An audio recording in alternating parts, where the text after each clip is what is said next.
Sir पहले एक trend था कि जिसको भी सिविल सर्विसेज की तैयारी करनी होती थी वो दिल्ली भाग जाया करता था। तो क्या दिल्ली जाने के पीछे रीज़न ये था कि वहाँ इजीली सारा कंटेंट मिल जाता था। यूपीएससी में तो नहीं, हम आरपीएससी में देखते हैं कि पेपर 4-4, 5-5 साल तक नहीं होते। कई बार बीच में हमने पेपर लीक की घटनाएं भी देखी। तो कई बार लगातार भी हुए और कई बार 1-2 साल के डिफरेंस भी रहे और फिर तैयारी में टाइम लगता है। जो युवा है उनके दिमाग में बैठा दिया जाता है कि सरकारी नौकरी सब कुछ है, वरना फिर आपके साथ आगे दिक्कतें होंगी। पास्ट हमारा रहा है, उसकी वजह से ये धारणा बन गई है। हम पहले देखते थे कि इंजीनियर का बेटा इंजीनियर बनता था, डॉक्टर का बेटा डॉक्टर बनता था। अब रिलेवेंसी स्टूडेंट्स की आ गई कि हमें करना क्या है। जेन जी है, वो सपने देखती है, साहस करती है, हिम्मत करती है, आगे बढ़ना चाहती है। आजकल जैसे आईएएस आईपीएस बन जाते हैं तो उसके बाद सब अपना रील चैनल खोल के बैठे हुए हैं। कोई अपवाद स्वरूप 1-2% ऐसे होते हैं जो दिखाते हैं कि वो क्या काम कर रहे हैं। आरएस आईएएस की किसी ने ढंग से तैयारी कर ली, अच्छे से तैयारी कर ली, तो उसको रोजगार का संकट तो नहीं रहेगा।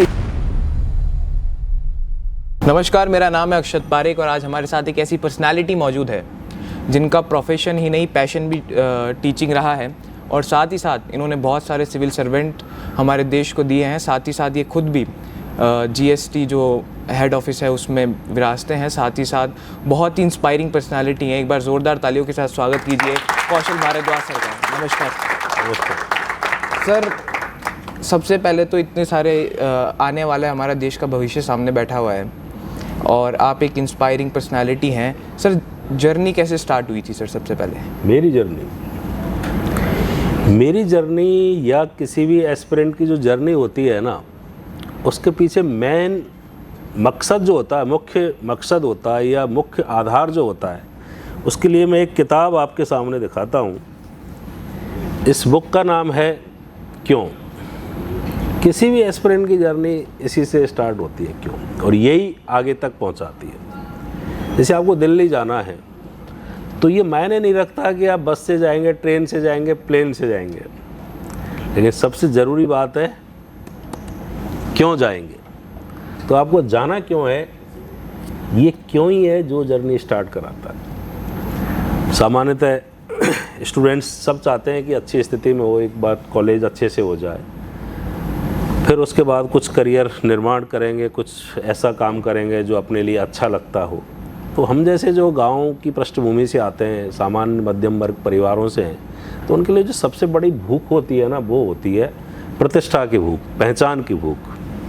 देखो, पेट तो सब भर लेते हैं, दाल रोटी सबको मिल जाती है, पैसा भी मिल जाता है, लेकिन जो एक रिकॉग्निशन है, एक उसके परिवार की पहचान हो। गाँव में कई बार ऐसी स्थितियाँ देखने को मिलती हैं जब लगता है कि यार हमें भी कोई मान सम्मान दे, प्रतिष्ठा दे, तो सबके मन में होता है। भले ही वो कहते नहीं हो, लेकिन सबके मन में होती है कि उनकी एक इमेज हो, प्रतिष्ठा हो, सम्मान हो, और कम से कोई अपमान ना कर सके।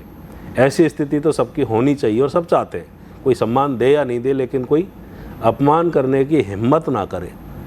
तो ये सिविल सर्विसेज वो मिडिल क्लास लोगों के लिए रास्ता है, प्लेटफॉर्म है, जिसकी वजह से वो अपनी पहचान बना सकते हैं, अपना करियर निर्माण कर सकते हैं और जो जीवन में चाहते हैं ना, वो कर सकते हैं। तो मेरी जो जर्नी थी वो भी क्यों से ही स्टार्ट हुई थी कि भाई क्यों करें इसको। तो ज़रूरी था कि एक पारिवारिक पहचान हो, खुद के लिए अच्छा करियर हो, और एक करियर ऐसा हो जिसमें न केवल खुद के परिवार का भरण पोषण हो, बल्कि औरों के लिए भी काम आ सके। तो इस वजह से मैंने इसको स्टार्ट किया। सर जब घर वालों ने बोला और या आपने उनसे बोला कि मुझे ये करना है, तो उन्होंने पूछा नहीं क्यों, और उनको कैसे तैयार कर? देखो, ये मेरी स्वतंत्रता थी या मुझे ये सौभाग्य मिला कि मेरे पेरेंट्स ने इस मामले में मुझे सपोर्ट किया। मेरे भैया मुख्य रूप से हमारे घर के डिसीजन लेते थे, वो जिम्मेदारी लेते थे, डिसीजन तो क्या लेते थे।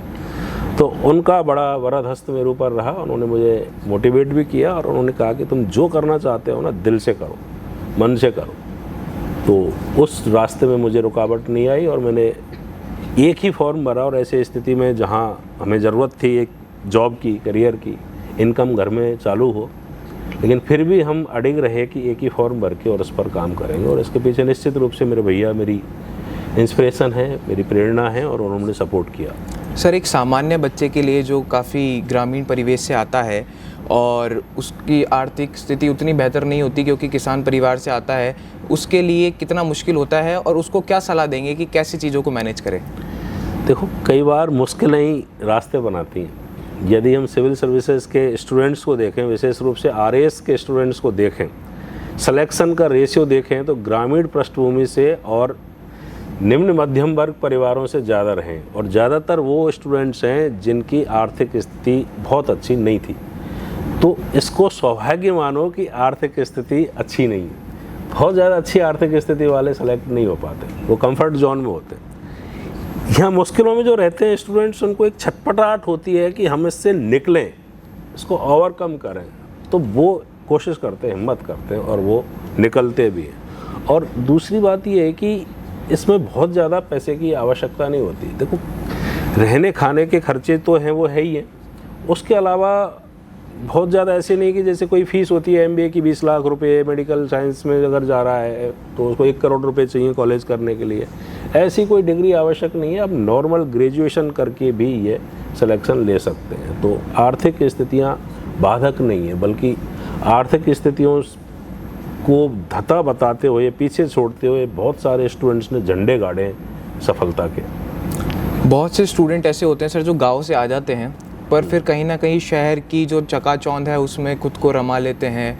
जिस मोटिव से वो शहर आए थे, जिन सपनों को पूरा करने वो आए थे, वो शायद वो सपने ही नहीं देखते, क्योंकि रात में घूमना फिरना, मौज मस्ती करना, एक तरीके से भटक जाते हैं खुद के करियर से। उनको क्या कहेंगे सर? देखो, जो निश्चित रूप से ये स्थितियाँ आ रही हैं आजकल की, बहुत सारी चीज़ें ईजी हो गई हैं, और साथ जब मिलता है, दोस्त जब लेके जाते हैं, चलो आज तो वहाँ चलते हैं, घूमने चलते हैं, मूवी चलते हैं, इधर उधर भटकते हैं, यदि उनका ये क्यों बहुत स्ट्रॉन्ग है ना, तो कोई भटकाव नहीं आएगा। सदैव वो इस बात से अपने आप को अवेयर रखें कि हम यहाँ क्यों आए, हमारा मकसद क्या है। जब क्यों क्लियर रहेगा तो कोई भी भटकाव नहीं आएंगे। तो क्यों को क्लियर रखें, जिस मकसद से यहाँ आए उस मकसद को ज़िंदा रखें, तो ये भटकाव नहीं आएंगे। और सबसे बड़ी बात ये है कि ये जो सर्विस है जिसको आप प्राप्त करना चाहते हो, सिविल सर्विसेज है, ये आप में क्या बदलाव लाने वाली है। इसको प्राप्त जब कर लोगे तो क्या मिलेगा, जो गेन है ना उनको हमेशा ध्यान में रखें। और साथ में जो पेन है ना, अगर नहीं मिली तो क्या स्थिति होगी, घर वाले क्या सोचेंगे, यार 5 साल व्यर्थ गए, हमारी खून पसीने की कमाई थी, यूँ ही चली गई। या आप क्या करोगे फिर अगर नहीं हुआ तो जो गेन पेन है उनको दिमाग में रखें, अवेयर रखें, तो फिर भटकाव नहीं आएंगे। आप खुद एस्पिरेंट थे, यस, आपने क्लियर करा, आप ऑफिसर बने, उसके बाद भी आपने पढ़ाना जारी रखा। तो सर इसके पीछे की क्या वजह है? क्योंकि मैंने देखा है कि अक्सर जब कोई सरकारी नौकरी एक ऊंचे पद पर पहुंच जाता है तो रिलैक्स हो जाता है कि ठीक है, जो चाहिए था वो तो मिल ही गया, पर आपने उससे उल्ट जाकर और उसके साथ रहते हुए और ज़्यादा मेहनत करी और आप पढ़ा भी रहे हैं साथ में बच्चों को। देखो क्या होता है, एक शब्द है सार्थकता, कि आप सार्थक कैसे रहें। एक सेब के पेड़ में सेब के फल लगे हुए हैं और उनको कोई भी खाए नहीं, सूख जाए वो सेब के पेड़ में ही, तो सेब का पेड़ क्या सोचेगा, मेरा जीवन ही व्यर्थ हो गया। सेब का पेड़ ये सोचेगा कि मेरा तो जीना ही बेकार है। जो फल आए, मैंने पूरे नीचे से इतना काम किया, जड़ों से खींचा, खाद पानी बिजली को, शाखाओं तक पहुंचाया, और फिर जाके वो फल बने, और उसके बाद उसका कोई उपयोग नहीं हो रहा, तो उसकी सार्थकता नहीं रही। वो फल कहीं पेशेंट को काम आता, कहीं बच्चों को जाता, कहीं गिफ्ट के रूप में जाता, कोई पौष्टिक आहार बनता किसी का, तो फल भी प्रसन्न होता, वो भी जीवन है, जीवन चेतना उसमें भी है, तो वो फल खुश होता। तो ये जो सार्थकता है ना, हमने अपनी पढ़ाई के दौरान जो ज्ञान प्राप्त किया, तो हम ये चाहते थे कि ये कहीं ना कहीं हमारे छोटे भाई बहनों के काम आए। तो इस वजह से हम 4-5 सेलेक्टेड लोग थे और उन्होंने स्टार्ट किया सम्यक, कि हम अपना जो ज्ञान प्राप्त किया है, जो अनुभव प्राप्त किया है, हम आगे इसको फैलाएं। और जो दुनिया में सबसे बड़ा जॉय है वो है जॉय ऑफ गिविंग, जो देने का सुख है वो सबसे बड़ा सुख है।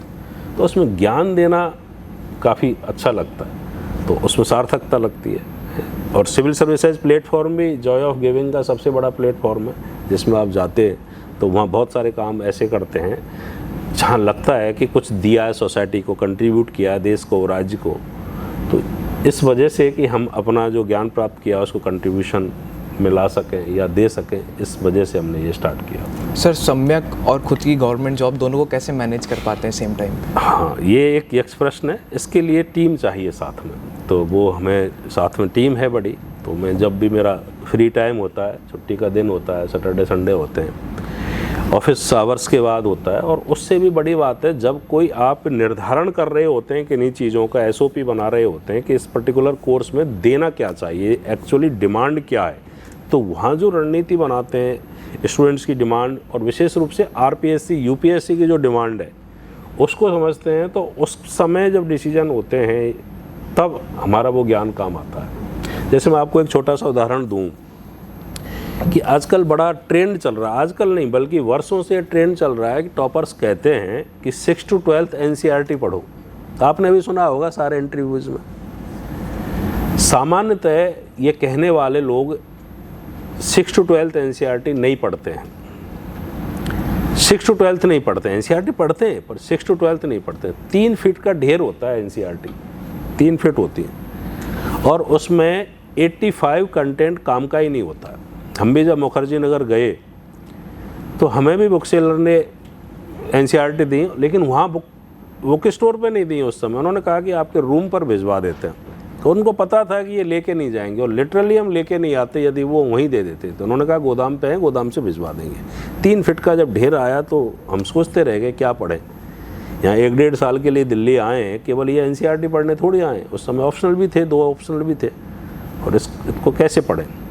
चूँकि सिलेक्शन यहाँ हो चुका था और मैच्योरिटी लेवल आ गया था और एक कंटेंट को फ़िल्टर करना आ गया था, तो हमने सिलेबस उठाया, 3-4 जने बैठे रात को चाय पी के 9-10 बजे, और सिलेबस के जो रिलेवेंट चैप्टर्स थे केवल उन्हीं को एनसीईआरटी से फाड़ा। सुबह जब देखा 3-4 बज गए थे तो केवल 15% कंटेंट काम का था, 85% कंटेंट काम का ही नहीं था। तो हम 85% कंटेंट को यूं ही पढ़ते जाते तो हमारा टाइम बहुत वेस्ट होता। उस समय जो खुद के साथ बीता था वो आगे किसी एस्पिरेंट के साथ ना हो, उसके लिए हमने तय किया कि हम रिलेवेंट चैप्टर्स एनसीईआरटी के स्टूडेंट्स को प्रोवाइड कराएंगे। तो उस दिशा में हमने पहले एनसीईआरटी की सॉफ्ट कॉपी लेके और उसको कंपाइल करके दिया, और बाद में हमने न्यू, ओल्ड, और अब तमिलनाडु बोर्ड के भी क्वेश्चन यूपीएससी में आने लगे हैं, तो उनका सबका 5 बुकलेट में जो 3 फीट का ढेर था उसको 6 इंच के 5 बुकलेट में समाहित कर दिया।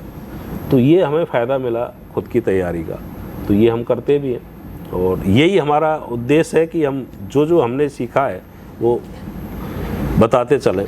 भाई कोई रास्ते से आप निकल के आए हैं और उसमें जो परेशानी आई हैं और आपको परेशानी का पता भी है कि इसका सॉल्यूशन क्या हो सकता था, तो आगे की एस्पिरेंट्स को उन रास्तों से ना भटकना पड़े, उन चुनौतियों का फेस ना करना पड़े, तो इसलिए हम अपने अनुभव से उनको कम कर सकते हैं। सर पहले एक ट्रेंड था कि जिसको भी सिविल सर्विसेज की तैयारी करनी होती थी वो दिल्ली भाग जाया करता था, पर अब हम देख रहे हैं कि जो स्टेट्स में बड़े शहर हैं जैसे जयपुर हो गया, या फिर हम मध्य प्रदेश में भी देखते हैं तो कहीं भोपाल वगैरह में आजकल हर जगह कोचिंग अवेलेबल है, और कोचिंग अवेलेबल भी नहीं है तो एक क्लिक पे हमें सब कुछ मिल जाता है फ़ोन पर। तो एक माहौल ज़्यादा ज़रूरी होता है एक एस्पिरेंट के लिए, या फिर एक प्लेटफॉर्म ज़्यादा ज़रूरी होता है? तो क्या दिल्ली जाने के पीछे रीज़न ये था कि वहाँ ईजीली सारा कंटेंट मिल जाता था, एस्पिरेंट मिल जाते थे, कोचिंग लेना है तो वो भी मिल जाता था। हम लोग भी गए थे, और बल्कि जब ग्रेजुएशन कर रहे थे और बुक्स लेनी थी तो अलग से दिल्ली गए केवल बुक्स लेने, क्योंकि हमें पता था कि बाहर नहीं मिलेंगी। तो उस समय एक ज़रूरी था कि माहौल है, वहाँ कंटेंट है, पेपर्स हैं, स्टूडेंट्स हैं, टीचर हैं, मेंटर हैं, सब हैं, तो जैसे जिस चाहेंगे वो मिल जाएगा। अब चूँकि सब जगह फैल गया है, ये सब जगह कंटेंट अवेलेबल है, बहुत सारे प्लेटफॉर्म्स जो हैं प्रोवाइड करा रहे हैं, स्टडी मटेरियल हैं, बुक्स आप कहीं से मंगा सकते हैं। तो जो दूसरे शहर हैं राज्य स्तर पर, जैसे जयपुर है, भोपाल है, लखनऊ है, इलाहाबाद है, पटना है, तो सब जगह ये सुविधाएं उपलब्ध हैं। स्टूडेंट्स भी हैं, पहले स्टूडेंट ही नहीं होते थे, तो अब ये दिल्ली जाना कोई आवश्यक नहीं है, क्योंकि एक तो महंगा भी है दिल्ली, पॉल्यूशन भी है और डिस्टर्बेंस तो है ही इस जगह। तो वो सब सुविधाएं बाहर भी हैं, जयपुर में भी हैं, सारे मेंटर्स भी हैं, कोचिंग्स भी हैं, तो यो जाना आवश्यक नहीं है, सब कुछ मिल जाता है। और आज की डेट में तो ये स्थिति है, यदि कोई स्टूडेंट डिसिप्लिन है, रेगुलर है और कमिटेड है, तो उसको कमरे से बाहर निकलने की ज़रूरत ही नहीं है। ऑनलाइन सारे कोचिंग्स हैं, अवेलेबल हैं, बुक्स सबका मिल जाएंगी आपको, टेस्ट पेपर्स हैं। ज़रूरत है कमिटमेंट की तो घर से भी कर सकता है, ऐसी कोई स्थिति नहीं है कि वो उसको दिल्ली जाना पड़े या कहीं बाहर जाना पड़े, वहाँ से भी कर सकता है। शर्त है कि वो कमिटेड हो, रेगुलर हो, क्योंकि 5-6 घंटे की क्लास ऑनलाइन 1-1.5 साल तक देखना बहुत मुश्किल है।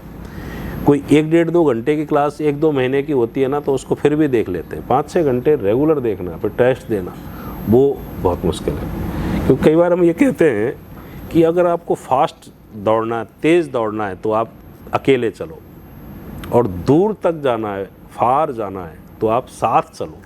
तो ये जो जर्नी है ना, वो फास्ट वाली नहीं है, फार वाली है, दूर तक जाती है। 2-3-4 साल इसमें लगते हैं। तो इसमें साथ जब होता है तो सफ़र आसानी से कट जाता है। सर यही इससे उल्ट हमने देखा है कि अक्सर जो टॉपर निकलते हैं वो कहते हैं कि हमने सेल्फ स्टडीज़ करी है, तो उनके ये जो स्टेटमेंट है कहीं ना कहीं कोचिंग्स को इनरेलेवेंट नहीं बना देते। हाँ देखो क्या है, डिपेंड करता है कि उन स्टूडेंट्स का बैकग्राउंड क्या रहा है, किस बैकग्राउंड से निकल के वो आए। एक स्टूडेंट है जो जिसने बीए की है और बीए के 6 सेमेस्टर में केवल उसने 1 वीक सीरीज पढ़ी है, ना वो कॉलेज में गया है, ना बुक्स पढ़ी हैं उसने। और आजकल 1 वीक सीरीज का भी चलन ये हो गया है कि वो 1 वीक भी नहीं पढ़ते, 1 डे 2 डे पढ़ते हैं। तो 1 डे 2 डे वो सीरीज पढ़ के आ रहे हैं या 3 साल में, या आईआईटी करके आ रहे हैं। आईआईटी जब स्टूडेंट करता है तो उसमें वो ज्ञान क्या प्राप्त करता है ये सेकेंडरी है। उसकी कार्य करने की जो क्षमता है, कॉम्पिटेंसी जो लेवल बढ़ता है उसका, बहुत सारे उसको असाइनमेंट मिलते हैं, बहुत सारे प्रोजेक्ट मिलते हैं, वो लगातार पढ़ाई करता है, दिन में भी पढ़ता है, रात में भी पढ़ता है, सुबह भी पढ़ता है, शाम तक पढ़ता है, तो अपनी कार्य क्षमता को बढ़ा देता है, कॉम्पिटेंसी को बढ़ाता है। कॉम्पिटेंसी उसको एक्सीलेंस देती है, उसको आगे ज्ञान, अनुभव सब कुछ मिलता है। तो कोई ऐसा व्यक्ति जो बहुत सारी चीज़ों को अरेंज करना सीख गया है, वो यदि सेल्फ स्टडी करता है तो वो जल्दी कर पाएगा उसको। और लेकिन दूसरा जिसने 3-4 साल तक पढ़ाई ही नहीं की और वो कहे कि मैं भी इसकी तर्ज पर ही सेल्फ स्टडी करने लग जाऊं, तो वो बड़ा मुश्किल होता है। कोचिंग को रिलेवेंट करने वाली बात है ये। कोचिंग की रिलेवेंस या इररिलेवेंस इस बात पर निर्भर नहीं करती कि वो सेल्फ स्टडी से बच्चे पास हो रहे हैं या नहीं हो रहे हैं। कोचिंग की रिलेवेंस इस बात पर निर्भर करती है कि वो कोचिंग स्टूडेंट की जर्नी को कितना आसान बना रहे हैं, कितना सहज बना रहे हैं, कितना सही डायरेक्शन दे रहे हैं उसको। बहुत सारे सब्जेक्ट्स ऐसे बड़े बड़े होते हैं, उनमें से कितना पढ़ना है, कौन सा कंटेंट देखना है, ये एक महत्वपूर्ण चीज़ है। यदि आपको खुद को आ गई वो चीज़ तो बहुत ही बढ़िया है। तो वो 2 शब्द होते हैं, एक अर्थ होता है और एक व्यर्थ होता है। अर्थ को हमें संभालना है और व्यर्थ को फेंकना है। जैसे केला खाते हैं, दोनों चीज़ें उसमें, अर्थ भी है और व्यर्थ भी है। जो गूदा है वो अर्थ है और छिलका डंठल है वो व्यर्थ है। यदि आप पूरा का पूरा खा गए अर्थ और व्यर्थ को साथ साथ, तो थोड़ा सी दिक्कत आएगी। और ये काम आपने नारियल के साथ कर लिया तो नारियल का अंदर का गूदा भी और गिरी भी और बाहर के छिलके और खोल भी खा लिया तो दांत वांत सब छिल जाएंगे। तो जो अर्थ और व्यर्थ को छांटने के लिए टाइम चाहिए ना, वो बहुत इम्पोर्टेंट है। एक तो वो बोध हो, वो समझ हो कि हम इसको अलग अलग कर सकते हैं। जैसे मैंने बताया कि एनसीईआरटी में 85% कंटेंट काम का ही नहीं है, 15% कंटेंट काम का है। तो 15% कौन सा काम का है, 85% कौन सा काम का नहीं है, उसको छांटना बहुत आवश्यक है। तो उसके लिए जो एक 15-20 साल से एक टीचर एक ही सब्जेक्ट पर काम करता है ना, वो बहुत जल्दी बता देता है कि इसमें केवल ये वाला पार्ट काम का है। तो ये एक उनकी एक प्रासंगिकता होती है कि वो इसको काम को कर सके, अर्थ और व्यर्थ को अलग अलग कर सके। तो इस वजह से आते हैं वो हमारे लिए इतना टाइम नहीं। स्टूडेंट भी कर सकते हैं यदि 5-10 साल लगाएं तो, और उसके लिए आवश्यक नहीं है कि हम इतना टाइम लगाएं। क्यों लगाएं जब हमें रेडीमेड चीज़ें मिल रही हैं, तो उसके लिए क्यों इधर उधर भटके। हमारी एक तो यात्रा सहज हो जाए, एक दूसरा माहौल मिलता है, टेस्ट मिलता है, एक रेगुलरिटी मेंटेन हो जाती है। कई बार हम अकेले रहते हैं, आलसी हो जाते हैं, चलो कल पढ़ लेंगे, परसों पढ़ लेंगे, लेकिन बाध्यता है कि आपको क्लास में जाना ही जाना है। पेरेंट्स भी कहते हैं भाई 1-1.5 लाख फीस दी है तो आप क्लास में क्यों नहीं जा रहे, वेस्ट क्यों कर रहे हो। तो वो एक कई तरह के दबाव हो जाते हैं। इन वजहों से कोचिंग एक अपनी प्रासंगिकता रखते हैं, और वो इसलिए रखते हैं कि हमारा जो स्टडी सिस्टम है कॉलेज तक का, वो उसकी पूर्ति नहीं करवाता जो एग्ज़ाम हम दे रहे हैं। यदि वो उसको पूर्ति करवा दे कॉलेज लेवल पे, स्कूल लेवल पे, तो ज़रूरत ही नहीं है, कोचिंग्स की ज़रूरत ही नहीं है। जैसे आपके भोजन में सारे पोषक तत्व मिल जाएं, विटामिन भी मिल जाए, जो भी कैल्शियम, मैग्नीशियम, जो भी चाहिए वो सब कुछ मिल जाए, तो आपको सप्लीमेंट की ज़रूरत नहीं होगी, या होगी? नहीं होगी अगर भोजन में है तो। यदि भोजन में कोई कम रह गए तो वापस उसको भोजन से प्राप्त नहीं करेंगे, उसके लिए ज़रूरी होगा, डॉक्टर कहेगा आप सप्लीमेंट लो, क्योंकि जल्दी से, क्योंकि बहुत पुरानी क्षति है वो, तो उसको पूरा करने के लिए सप्लीमेंट लेने पड़ते हैं। तो ऐसे ही कोचिंग्स की स्थिति है कि जब मेरी पढ़ाई के दौरान कुछ कमियां रह जाती हैं, उनको सप्लीमेंट चाहिए होते हैं। सर यूपीएससी में तो नहीं, हम आरपीएससी में देखते हैं कि पेपर 4-4, 5-5 साल तक नहीं होते। कई बार बीच में हमने पेपर लीक की घटनाएं भी देखी थी। तो ऐसे टाइम पे एक टीचर का पॉइंट ऑफ व्यू क्या होता है कि वो बच्चे को कैसे संभाले और कैसे मोटिवेट करे आगे के लिए? देखो, ये स्थितियाँ आती हैं कि कई बार पेपर लीक हो जाते हैं, हालांकि 1-2-3 साल से तो देख रहे हैं अभी कोई पेपर लीक जैसी घटनाएं नहीं हुई हैं। और आरएस में तो वैसे भी बहुत कम स्थितियाँ होती हैं। आरएस में इसलिए भी हिम्मत कम कर पाते हैं इस तरह के माफिया, क्योंकि उन्हें भी पता है कि आगे मुख्य परीक्षा होगी जहाँ स्टूडेंट्स को लिखना होगा, जहाँ ऑब्जेक्टिव टाइप के प्रश्न होते हैं, मल्टीपल चॉइस क्वेश्चन होते हैं, वहाँ वो हिम्मत कर लेते हैं कि कुछ 25, 50, 100 क्वेश्चन इनको रटाएंगे, इधर उधर से दे देंगे, तो वहाँ वो सफल हो जाएंगे। लेकिन आरएस में लिखना भी है, जहाँ लिखना है वहाँ ये काम नहीं आती ट्रिक्स कि आप पेपर लीक करके लिख जाओ, बल्कि कॉपी के साथ साथ जो आंसर कॉपी आपको देते हैं उसके साथ साथ बुक्स भी दे दें ना, बुक्स भी रखने की छूट दे दें, तो भी अच्छे से उत्तर नहीं लिख पाएंगे, बल्कि पेपर छूट जाएगा। यूपीएससी के पेपर में यदि कोई स्टूडेंट गाइड रख ले, बुक्स रख ले साथ में ना, तो पेपर पूरा ही नहीं कर पाएगा। 4000 शब्द होते हैं, लिख ही नहीं पाते, देखने को फुर्सत ही नहीं मिलेगी।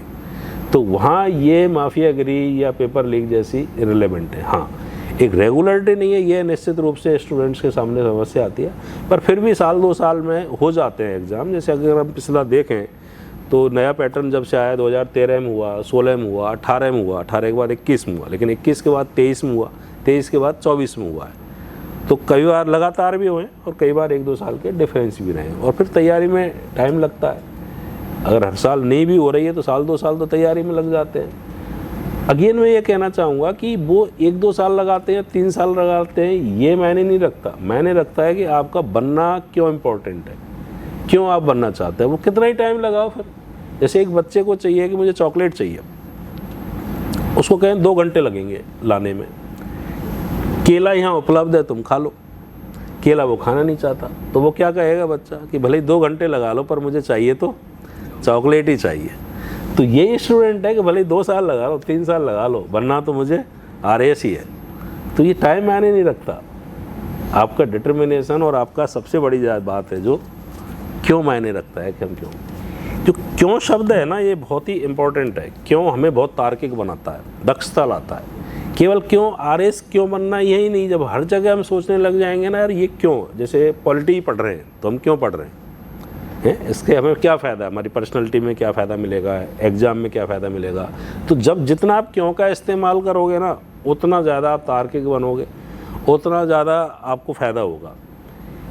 ये क्यों पढ़ रहे हैं तो पहला प्रश्न तो आता है कि भाई इसका वेटेज क्या है। तो ऐसे क्यों करते हुए आप जब बात करते हैं ना, तो अपने आप को बहुत तार्किक करते हैं। एक तो संदेह वाला क्यों होता है, एक जिज्ञासा वाला क्यों होता है। तो जिज्ञासा वाला कि हमें एक्चुअली जानना है कि हमें करना क्यों है, ये तो क्यों पे बहुत जोर रख सकते हैं। सर फ़ोन ने जितनी आसान बच्चों की लाइफ बनाई है, उतना ही भटकने के लिए भी ज़्यादा वो कर दिया है। क्योंकि हम देखते हैं कुछ टीचर्स हैं जो अपनी वीडियोज़ में सारे सब्जेक्ट पढ़ा जाते हैं, और कुछ हैं जो राजा बनाने की बात करते हैं। उससे उल्ट कुछ टीचर्स हैं जो क्लासरूम में मेहनत करते हैं। तो बच्चा कैसे डिसाइड कर पाए कि किसको सुनना है, सुनना क्यों है, सबसे बड़ी बात यही है। फ़ोन ने निश्चित रूप से, इंटरनेट ने, और इसको भले ही ये कहते रहे कि यार इसको बहुत मुश्किल कर दिया है, बड़ा परेशान है लोग, लेकिन इसने आसान बहुत की है चीज़ें।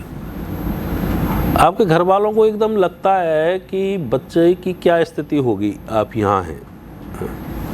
हम जब पढ़ते थे तो माता जी को कई बार स्वप्न दिखा कि हो सकता है आज बच्चा बीमार हो। उनको कुछ इंट्यूशन होते हैं, माँओं को होते हैं, माँ को पता लग जाता है कुछ होता है। तो 1-2 दिन तक वो ये परेशान रहते हैं, किसी से चिट्ठी लिखवाएं या कोई आ रहा हो तो उससे पूछ ले।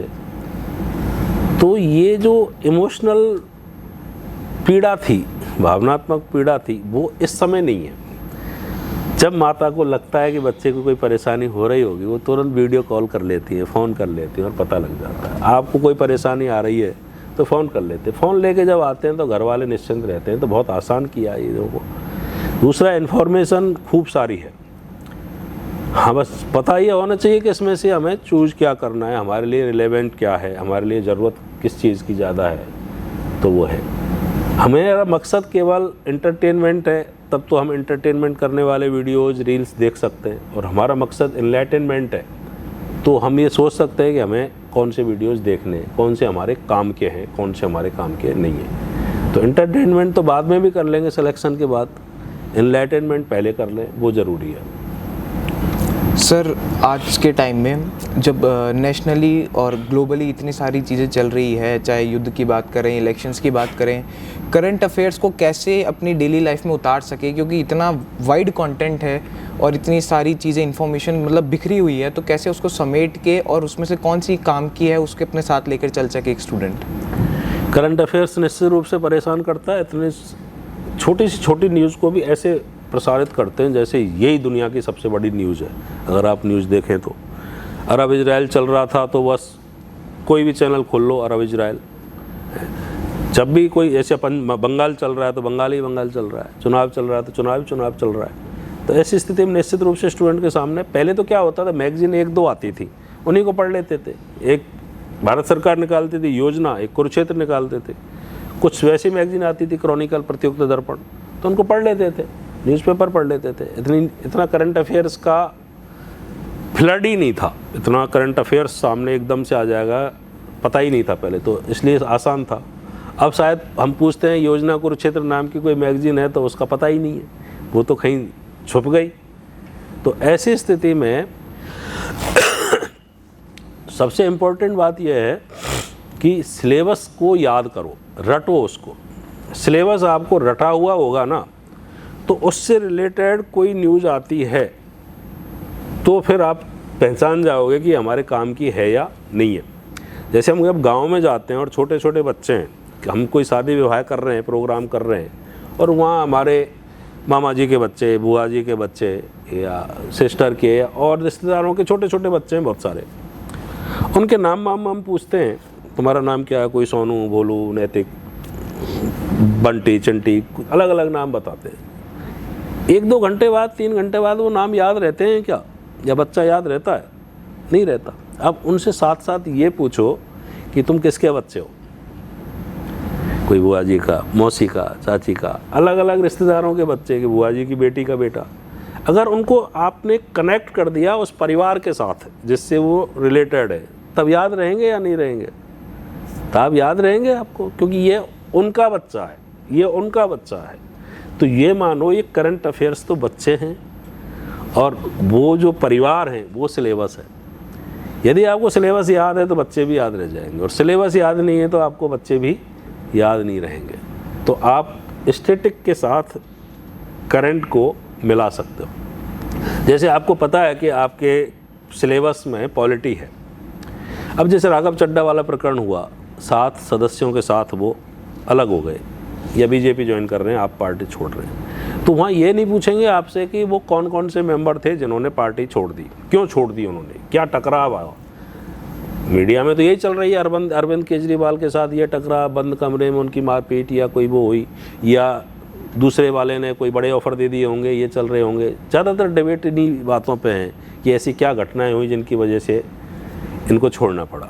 आपसे ये एक्सपेक्टेशन नहीं रहेगी कि आपसे ये पूछा जाए, आपसे पूछा जाएगा कि प्रोविज़न क्या है दल बदल के, कौन सी अनुसूची में वो प्रावधान, 10वीं अनुसूची में जैसे वो प्रावधान है तो वो आपको पता हो, कब छोड़ सकते हैं, कैसे छोड़ सकते हैं, किन स्थितियों में आप अयोग्य हो सकते हो, मतलब विधायक अयोग्य हो सकता है, इसका डिसीजन कौन लेगा, जैसे सदन का अध्यक्ष इसका डिसीजन लेगा। वहीं आपको 1-2 टर्म पता लगेंगे, एक पॉलिटिकल पार्टी होती है, एक लेजिस्लेटिव पार्टी होती है, एक राजनीतिक दल जो पूरी राजनीति, जैसे अरविंद केजरीवाल उसके अध्यक्ष है, दूसरा होता है विधान दल, लेजिस्लेटिव पार्टी जो उस पर्टिकुलर सदन में है, हाउस में है, जैसे राज्यसभा में है, लोकसभा में है, विधानसभा में, तो हाउस में 10 मेंबर हैं तो 10 जनों की पार्टी है वो, बहुत सारे हजारों मेंबर्स की नहीं है। तो ये जैसे ही आप उस घटना को अपने कंटेंट के साथ मैच करते हो तो फिर वहाँ से क्वेश्चन निकलने लग जाते हैं। तो ये सिलेबस को रट लो अच्छे से, चिपका लो बल्कि दीवार पर। सिलेबस रटा हुआ हो तो जैसे ही डिफेंस टेक्नोलॉजी आपके सिलेबस में, और डिफेंस टेक्नोलॉजी से रिलेटेड कोई भी मिसाइल छोड़ी प्रयोग हुआ तो आप उस, क्योंकि आपके सिलेबस में है तो आप पढ़ लो उसको। विजयनगर साम्राज्य की कोई घटना अभी आई एकदम, तो उस अगर वो सिलेबस में है तो रिलेवेंट है, अगर वो सिलेबस में है तो रिलेवेंट है, नहीं तो रिलेवेंट नहीं है। तो इस तरह हम उनको पहचान सकते हैं। सर, एक ओवर ऑब्सेशन देखा है हमने हमारे देश में सरकारी नौकरी का। हमने देखा कि एक बार एक 4th ग्रेड का पेपर आया था, उसको भी लोग लगे पड़े हैं, दे रहे हैं। तो कहीं ना कहीं ऐसा नहीं है कि जो युवा है उनके दिमाग में बैठा दिया जाता है कि सरकारी नौकरी सब कुछ है, वरना फिर आपके साथ आगे दिक्कतें होंगी।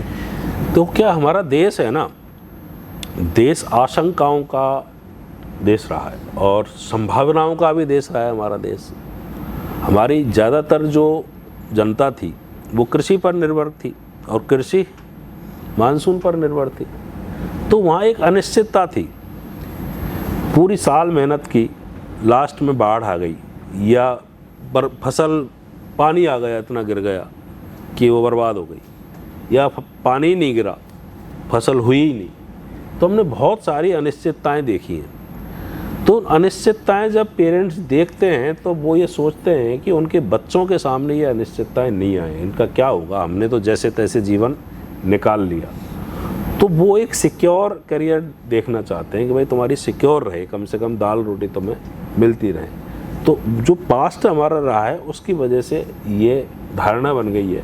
कई बार उनको ये भी कहते हैं तुम बहुत कमज़ोर दिल वाले लोग हो, बहुत सिक्योरिटी ढूंढते हो, तुम रिस्क लेना नहीं जानते। अरे जिन्होंने ऐसी स्थितियां देखी हैं कि आज से कल का भरोसा नहीं, फिर युद्ध बहुत होते थे पहले, अगर आज़ादी के बाद पहले की स्थितियां देखें तो कोई पता नहीं क्या स्थिति। तो आशंकाओं ने हमें सुरक्षित करियर अपनाने की ओर ढकेला कि उसमें सिक्योरिटी कहाँ है। ये बात बिल्कुल सही है कि सिक्योरिटी चाहते हैं हम, लेकिन साथ में आज की डेट में इतने सारे ऑप्शन हैं, यदि कोई थोड़ा बहुत भी काम कर लेता, पढ़ा लिखा है, समझ है, तो उसको बहुत सारी नौकरी मिल जाती है। दूसरा, सरकारी नौकरी बुरी नहीं है, लेकिन सरकारी नौकरी में जाने वाले पहले से ही ये सोचते हैं या उनको इस तरह का माइंडसेट बनवा दिया जाता है कि तुम 2 साल मेहनत कर लो, उसके बाद आराम, 1 साल ढंग से मेहनत कर लो, फिर आराम से मज़े। अरे तुम आराम करने के लिए नौकरी कर रहे हो या काम करने के लिए कर रहे हो? नौकरी में सरकार एक कंपनी है, कंपनी एम्प्लॉय रखती है तो काम करवाने के लिए रखती है, कोई उनको मज़े कराने के लिए थोड़ी रखती है। तो ये थोड़ी छोटी सी ये धारणा बन गई, जिससे वर्क कल्चर थोड़ा डाउन हुआ। और दूसरा ये है कि आज की डेट में जब इतनी आशंकाएं नहीं है, पानी भी हम बोरिंग से, ट्यूबवेल से निकाल लेते हैं, पोली हाउस जैसी स्थितियों ने बाकी और आशंकाओं को समाप्त कर दिया, नवाचार बहुत सारे हो रहे हैं, इंश्योरेंस हो जाते हैं, बहुत सारी सरकार की योजनाएं, तो ऐसी समस्याएं इस समय है नहीं। तो स्टूडेंट्स जो चाहते हैं ना उसमें काम करने की कोशिश करें।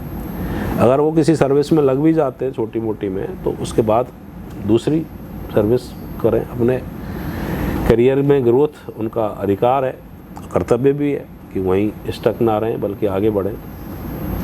एक और चीज़ है सर कि फॉर्म तो लाखों बच्चे भरते हैं, सेलेक्ट कुछ ही हो पाते हैं, और जो रह जाते हैं वो कैसे मोटिवेटेड रहें, या फिर उनको क्या सलाह देंगे कि किस हिसाब से आपको आगे अपना करियर संभालना है? तो क्या होता है, फॉर्म में फेल या पास तो कम होते हैं। जैसे कोई कंपनी है, आपकी खुद की कंपनी है और आपको 50 लोग चाहिए, उसमें 500 आ गए, तो स्वाभाविक सी बात है आप 450 को रिजेक्ट नहीं कर रहे हो, आप 50 आपको चाहिए तो उनको सेलेक्ट कर रहे हो। तो उनके लिए दूसरे और ऑप्शंस हैं, या वो दोबारा आ सकते हैं।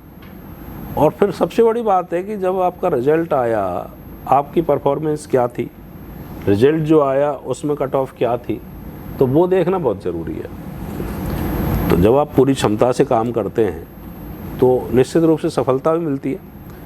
और कई बार हम ब्लेम शिफ्ट करते हैं, जिम्मेदारी नहीं लेना चाहते कि हमारी तो किस्मत ही ख़राब है या इतनी कम वैकेंसी है। तो वो दोबारा प्रयास करें और जिस रास्ते में जाना है, जिस एग्ज़ाम में जाना है, वही एग्ज़ाम दें वो।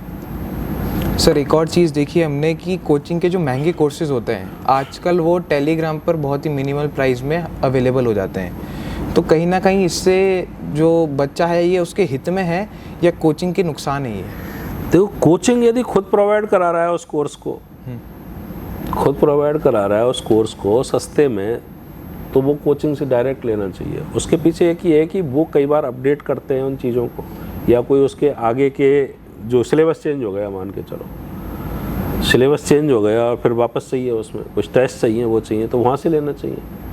टेलीग्राम पे इलीगल तरीके से कोई बिक रहा है तो मैं उसके सख्त खिलाफ हूँ कि जब आप शुरुआत ही इलीगल तरीके से कर रहे हो तो फिर उसके परिणाम भी उतने बेटर नहीं आने चाहिए। चोरी से प्राप्त की हुई विद्या कई बार समय पर काम नहीं आती। साक्षात उदाहरण है हमारे सामने कर्ण का। कर्ण ने एक झूठ बोला था और परशुराम से विद्या प्राप्त की थी, और जब युद्ध हुआ कुरुक्षेत्र का, उस समय वास्तव में ज़रूरत थी उस विद्या की, तो वो एग्जीक्यूट नहीं हो पाई थी। तो यदि ज़रूरत है किसी को और पे नहीं कर सकता तो वो उस कोचिंग वालों से मिलें और वो बताएं कि भाई हमें कोर्स तो लेना है, पैसे नहीं है। ज़्यादातर लोग सपोर्ट करते हैं, जेन्युइन अगर वो गरीब स्टूडेंट है तो करते हैं, तो वो लेते हैं। तो ऐसे लोगों को बढ़ावा नहीं दें जो वो दरअसल वो क्या है, वो 100 रुपये का कोर्स जो बेचेंगे टेलीग्राम पे, उनका यदि कोर्स इस तरह लगातार बिकता रहा तो वो क्राइम करने के लिए प्रेरित होंगे, वो प्रेरित होंगे। हम एक स्लोगन देते हैं या कहते हैं कि योग्य प्रशासक सशक्त भारत। तो योग्यता में सबसे पहली ज़रूरत है इंटीग्रिटी की, सत्यनिष्ठा की, ईमानदारी की।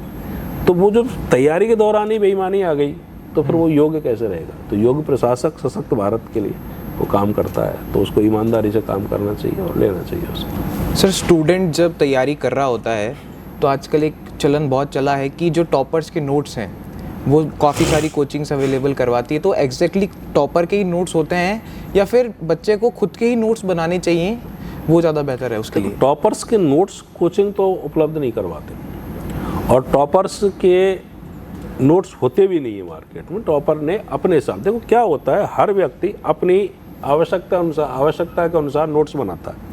जैसे मैं पॉलिटी पढ़ रहा हूँ तो मुझे कोई एकदम नई चीज़ मिली तो मैं उसको लिखूंगा, जिसको मैं बहुत अच्छे से जानता हूँ उसको लिखूंगा ही नहीं नोट्स में। मुझे इधर उधर से क्या लिया, कैसे लिया, तो मैंने अपनी परिस्थितियों के हिसाब से उनको तैयार किया है। सामने वाले की परिस्थितियाँ मुझे नहीं पता, तो वो सबके लिए काम के हों ये आवश्यक नहीं है। नोट्स जो क्लास में भी लिखाए जाते हैं टीचर्स के द्वारा, उसमें भी मैं बाकी जो क्लास के स्टूडेंट नहीं है उनको ये कहता हूँ कि आप उनको केवल देखने के लिए देख लें, क्योंकि क्लास में जब पढ़ाते हैं 100% पढ़ाते हैं तो उसमें 30-40% लिखाते हैं, 60-70% वैसे ही बताते हैं, समझाते हैं। तो जो क्लासरूम में स्टूडेंट है वो तो कनेक्ट कर लेता है उसके साथ में, भाई उसने जो लिखा उस समय उसको पता है कि गुरुजी ने इसके साथ साथ क्या क्या बोला था, क्या बोर्ड पे लिखाया था। लेकिन जो बाहर स्टूडेंट बैठा है वो कनेक्ट नहीं कर पाता।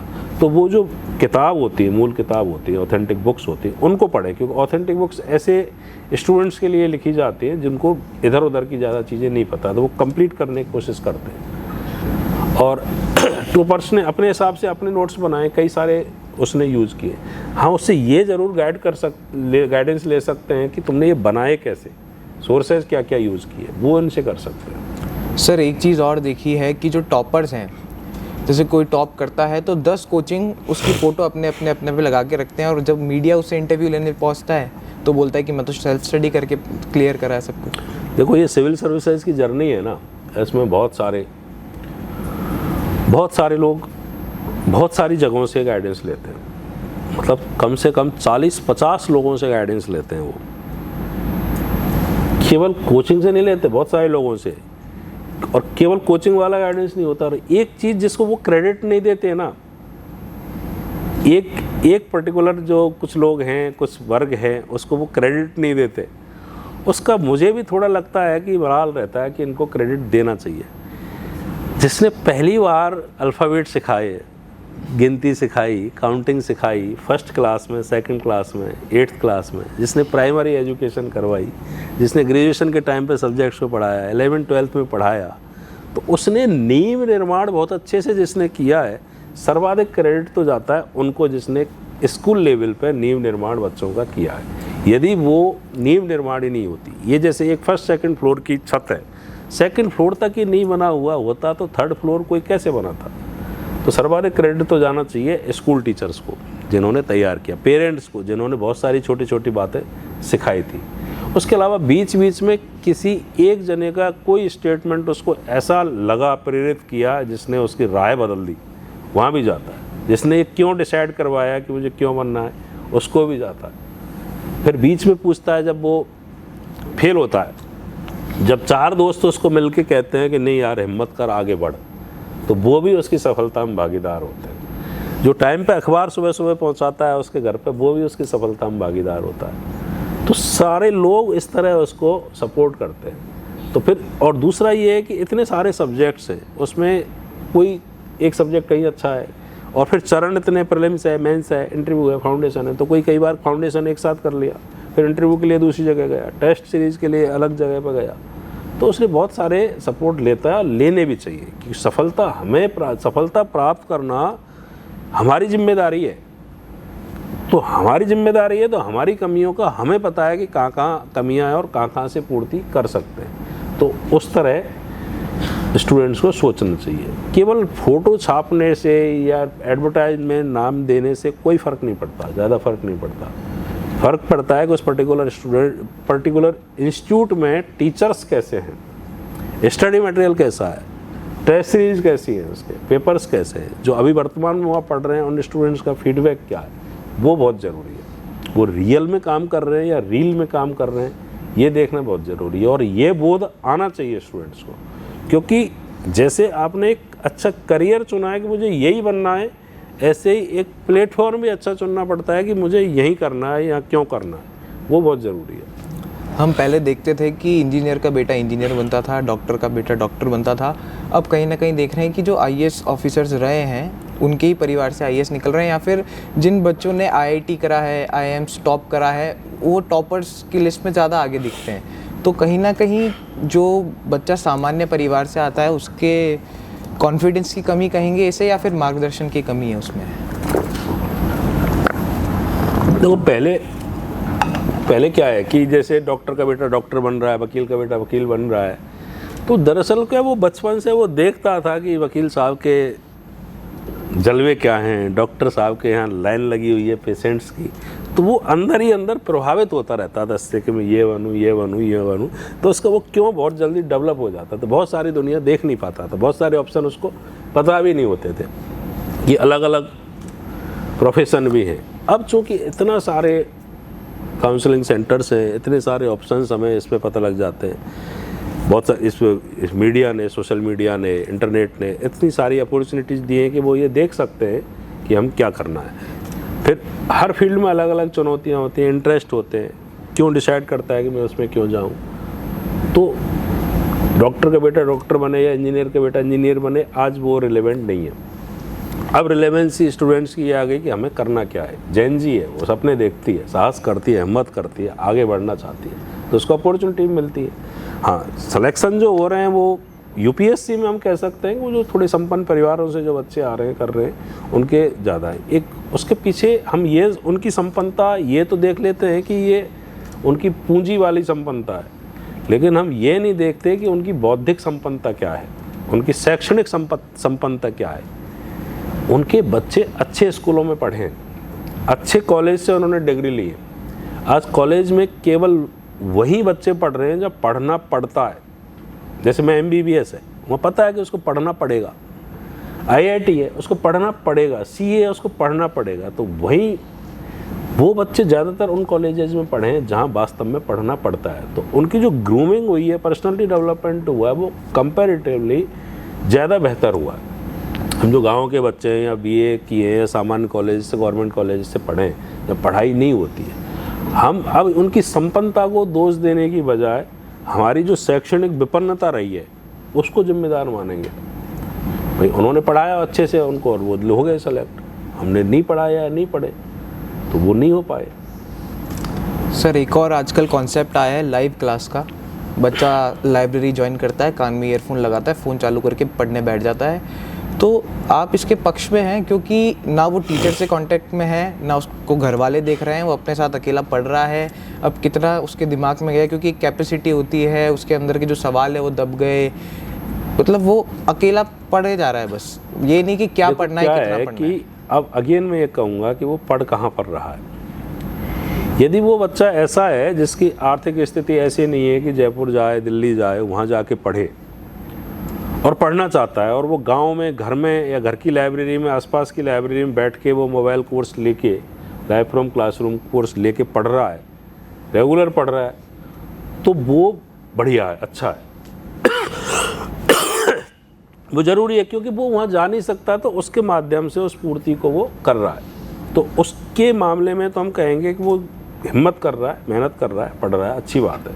वो जो वहाँ लेके जो प्राप्त कर रहे हैं लोग, वो घर में बैठ के कर रहा है। लेकिन यही काम वो जयपुर आके या दिल्ली आके कर रहा है, तो जहाँ ऑप्शन अवेलेबल है उसको ऑफलाइन क्लास का, तो वो कहीं ना कहीं अपने साथ थोड़ी सी बेईमानी कर रहा है।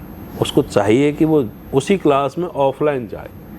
कई बार क्या है, इंटरेक्शन जो होता है, माहौल जो होता है, वो उसको याद रखने में, तैयार रखने में ज़्यादा मदद करता है। कि यदि मैं और आप ये बात फ़ोन पर कर रहे होते तो हो सकता है कुछ दिनों बाद भूल जाते, लेकिन अब जो ये बातें कर रहे हैं, तो यहाँ का जो माहौल है, ये इसके साथ जैसे एक मोती होते हैं, अलग अलग बिखरे हुए होते हैं, लेकिन उनके बीच में माला होती है, धागा होता है, वो बांध के रखता है। तो ये माहौल है, उन मोतियों का धागा है। ये स्टूडेंट्स है, हॉल है, ये पर्टिकुलर स्थान है, यहाँ बैठे, ये वे सब है, तो ये इसको जोड़ के रखते हैं, याद रहती हैं वो चीज़ें। तो वहाँ जब टीचर के सामने होते हैं, तो कोई हमारी क्वेरी भी आ रही है तो तुरंत उससे पूछ लेंगे, और फिर वो ज़्यादा अच्छे से याद रहेगा। उसकी जो याद रखने की क्षमता है या उसकी अवधि है, वो ज़्यादा रहेगी, बहुत स्थायी रहेगी, स्मृति है जो उसकी स्थायी रहेगी। सर, हमसे ऊपर वाली जो जनरेशन है वो ऐसे कहा करती थी, या फिर मैंने सुना भी है काफ़ी जगह, कि कोचिंग जाना बहुत ही गलत माना जाता था उस दौर में, कि बोले बच्चा पढ़ाई भी ठीक नहीं इसलिए कोचिंग भेज रहे हैं। आज के टाइम पे हम देखते हैं कि एक प्राउड की बात हो चुकी है, मैं उस कोचिंग में पढ़ता हूँ, मैं उस कोचिंग में जा रहा हूँ। कोचिंग भी इस तरीके से पोर्ट्रे करती है कि यहाँ आइए, यहाँ आइए। तो ये जो शिफ्ट देखने को मिला है, इसके पीछे क्या वजह है? देखो, कई बार पीयर प्रेशर होता है, साथ में वो जा रहा है तो मैं भी जाऊं, तो वहाँ वो कहते हैं कि भाई हमें जाना चाहिए। ये स्कूल लेवल पे तो कहते हैं कि हाँ प्राउड की बात है कि भाई वो 11th-12th में जा रहे हैं, कर रहे हैं, लेकिन बड़े स्तर पर इस तरह की प्राउड जैसी स्थितियाँ नहीं है, और ना ही अब इनको अदरवाइज लिया जाता है, क्योंकि बहुत सारी चीज़ें हैं जो उस समय कॉलेज के दौरान नहीं मिल पाती है, खुद से वो होनी नहीं है, तो क्या करें, जाने में कोई समस्या नहीं है। जैसे खुद आप जूते पॉलिश नहीं कर सकते तो करवा लो, खुद आप प्रेस नहीं कर सकते, आयरन नहीं कर सकते तो करवा लो, क्या समस्या है उसमें? आपका टाइम बच गया, एनर्जी बच गई। अब उस टाइम को, कपड़े धोते थे पहले 2-2 घंटे तक, 3-3 घंटे तक, अब वॉशिंग मशीन आ गई, उसमें डाल दिया, अरे वो फिर वो कि यार उससे एक्सरसाइज हो जाती। अरे वो 2 घंटे जो कपड़े धोने में लगते थे, वॉशिंग मशीन उसको साफ़ करके दे देती है, आपका 2 घंटे उस तरह पढ़ाई में लगाओ इसको। तो जिस कंटेंट को हम 10 घंटे में तैयार करें और उसको टीचर 1 घंटे में करके तैयार दे दे, तो जो 9 घंटे हैं ना, उस 9 घंटे जो बचाए हैं ना, उसका हम वहाँ पे कर रहे हैं। 1 घंटे जो कराया उसका नहीं कर रहे, वो तो हम खुद भी कर लेते। तो आज की डेट में ज़रूरी ये है कि हमारी ज़रूरत क्या है और उसकी पूर्ति हम कहाँ से कर रहे हैं। फिर इसका एक पहलू ये भी तो हो सकता है कि जो स्कूल और कॉलेज है वो इनसफिशिएंट हो गए या फिर इनरेलेवेंट होते जा रहे हैं धीरे धीरे, क्योंकि वो बच्चे को उस तरीके से तैयार नहीं कर पा रहे कि फिर उसे कोचिंग जाने की ज़रूरत पड़ रही है। हाँ, काफ़ी हद तक ये स्थिति ठीक है कि उसमें कॉलेजेस में, तो कॉलेज स्टूडेंट क्यों जाना चाहता है या क्यों नहीं जाना चाहता है? जब कॉलेज में कुछ ऐसा मिल रहा हो कि उसको लगे कि यार कुछ अच्छा मिल रहा है, या वो लगे कि यार नहीं गया तो मेरा यह लॉस हो जाएगा, तो कई जगह स्थिति ना तो उसको जाने से बहुत ज़्यादा गेन हो रहा है और नहीं जाने से बहुत ज़्यादा लॉस भी नहीं हो रहा है। तो वहाँ कॉलेज के स्तर पर हमें जो स्टडी है उसको कुछ और ज़्यादा इम्प्रूवमेंट करने की ज़रूरत है। उनको कुछ ऐसा देना पड़ेगा कि उनको लगे कि यहाँ जाना चाहिए, और केवल उसकी जो हिस्ट्री, पॉलिटी, जियोग्राफी कॉलेज में पढ़ा रहे हैं उसके साथ साथ कुछ और भी उनको पढ़ाना चाहिए, पर्सनैलिटी डेवलपमेंट से रिलेटेड कुछ मैनेजरियल स्किल। तो कॉलेज के बाद कम से कम वो उन हिस्ट्री, पॉलिटी, इकोनॉमी, जियोग्राफी को भले जाने या नहीं जाने, लेकिन उसकी पर्सनैलिटी में, उसके कैरेक्टर में, उसकी स्किल्स में इतना चेंज ज़रूर आए कि वो एक अच्छे नागरिक के रूप में काम कर सके। तो वो कहीं ना कहीं मिस कर रहे हैं। तो इस वजह से उधर जाना कम कर रहे हैं। सर जैसे जो सिविल सर्विसेज का जो सिलेबस है उसमें हमेशा कई बार मांग उठती रही है कि लोकल लैंग्वेजेस को जोड़ना चाहिए, क्योंकि जब एक अधिकारी निकलेगा और ग्राउंड लेवल पे जाएगा तो वहाँ पर शायद इंग्लिश काम नहीं आएगी, हिंदी भी ऐसे बहुत से देहात है जहाँ पर ढंग से नहीं बोली जाती, तो लोकल लैंग्वेज का बहुत फ़र्क पड़ता है। आप इसके पक्ष में हैं सर?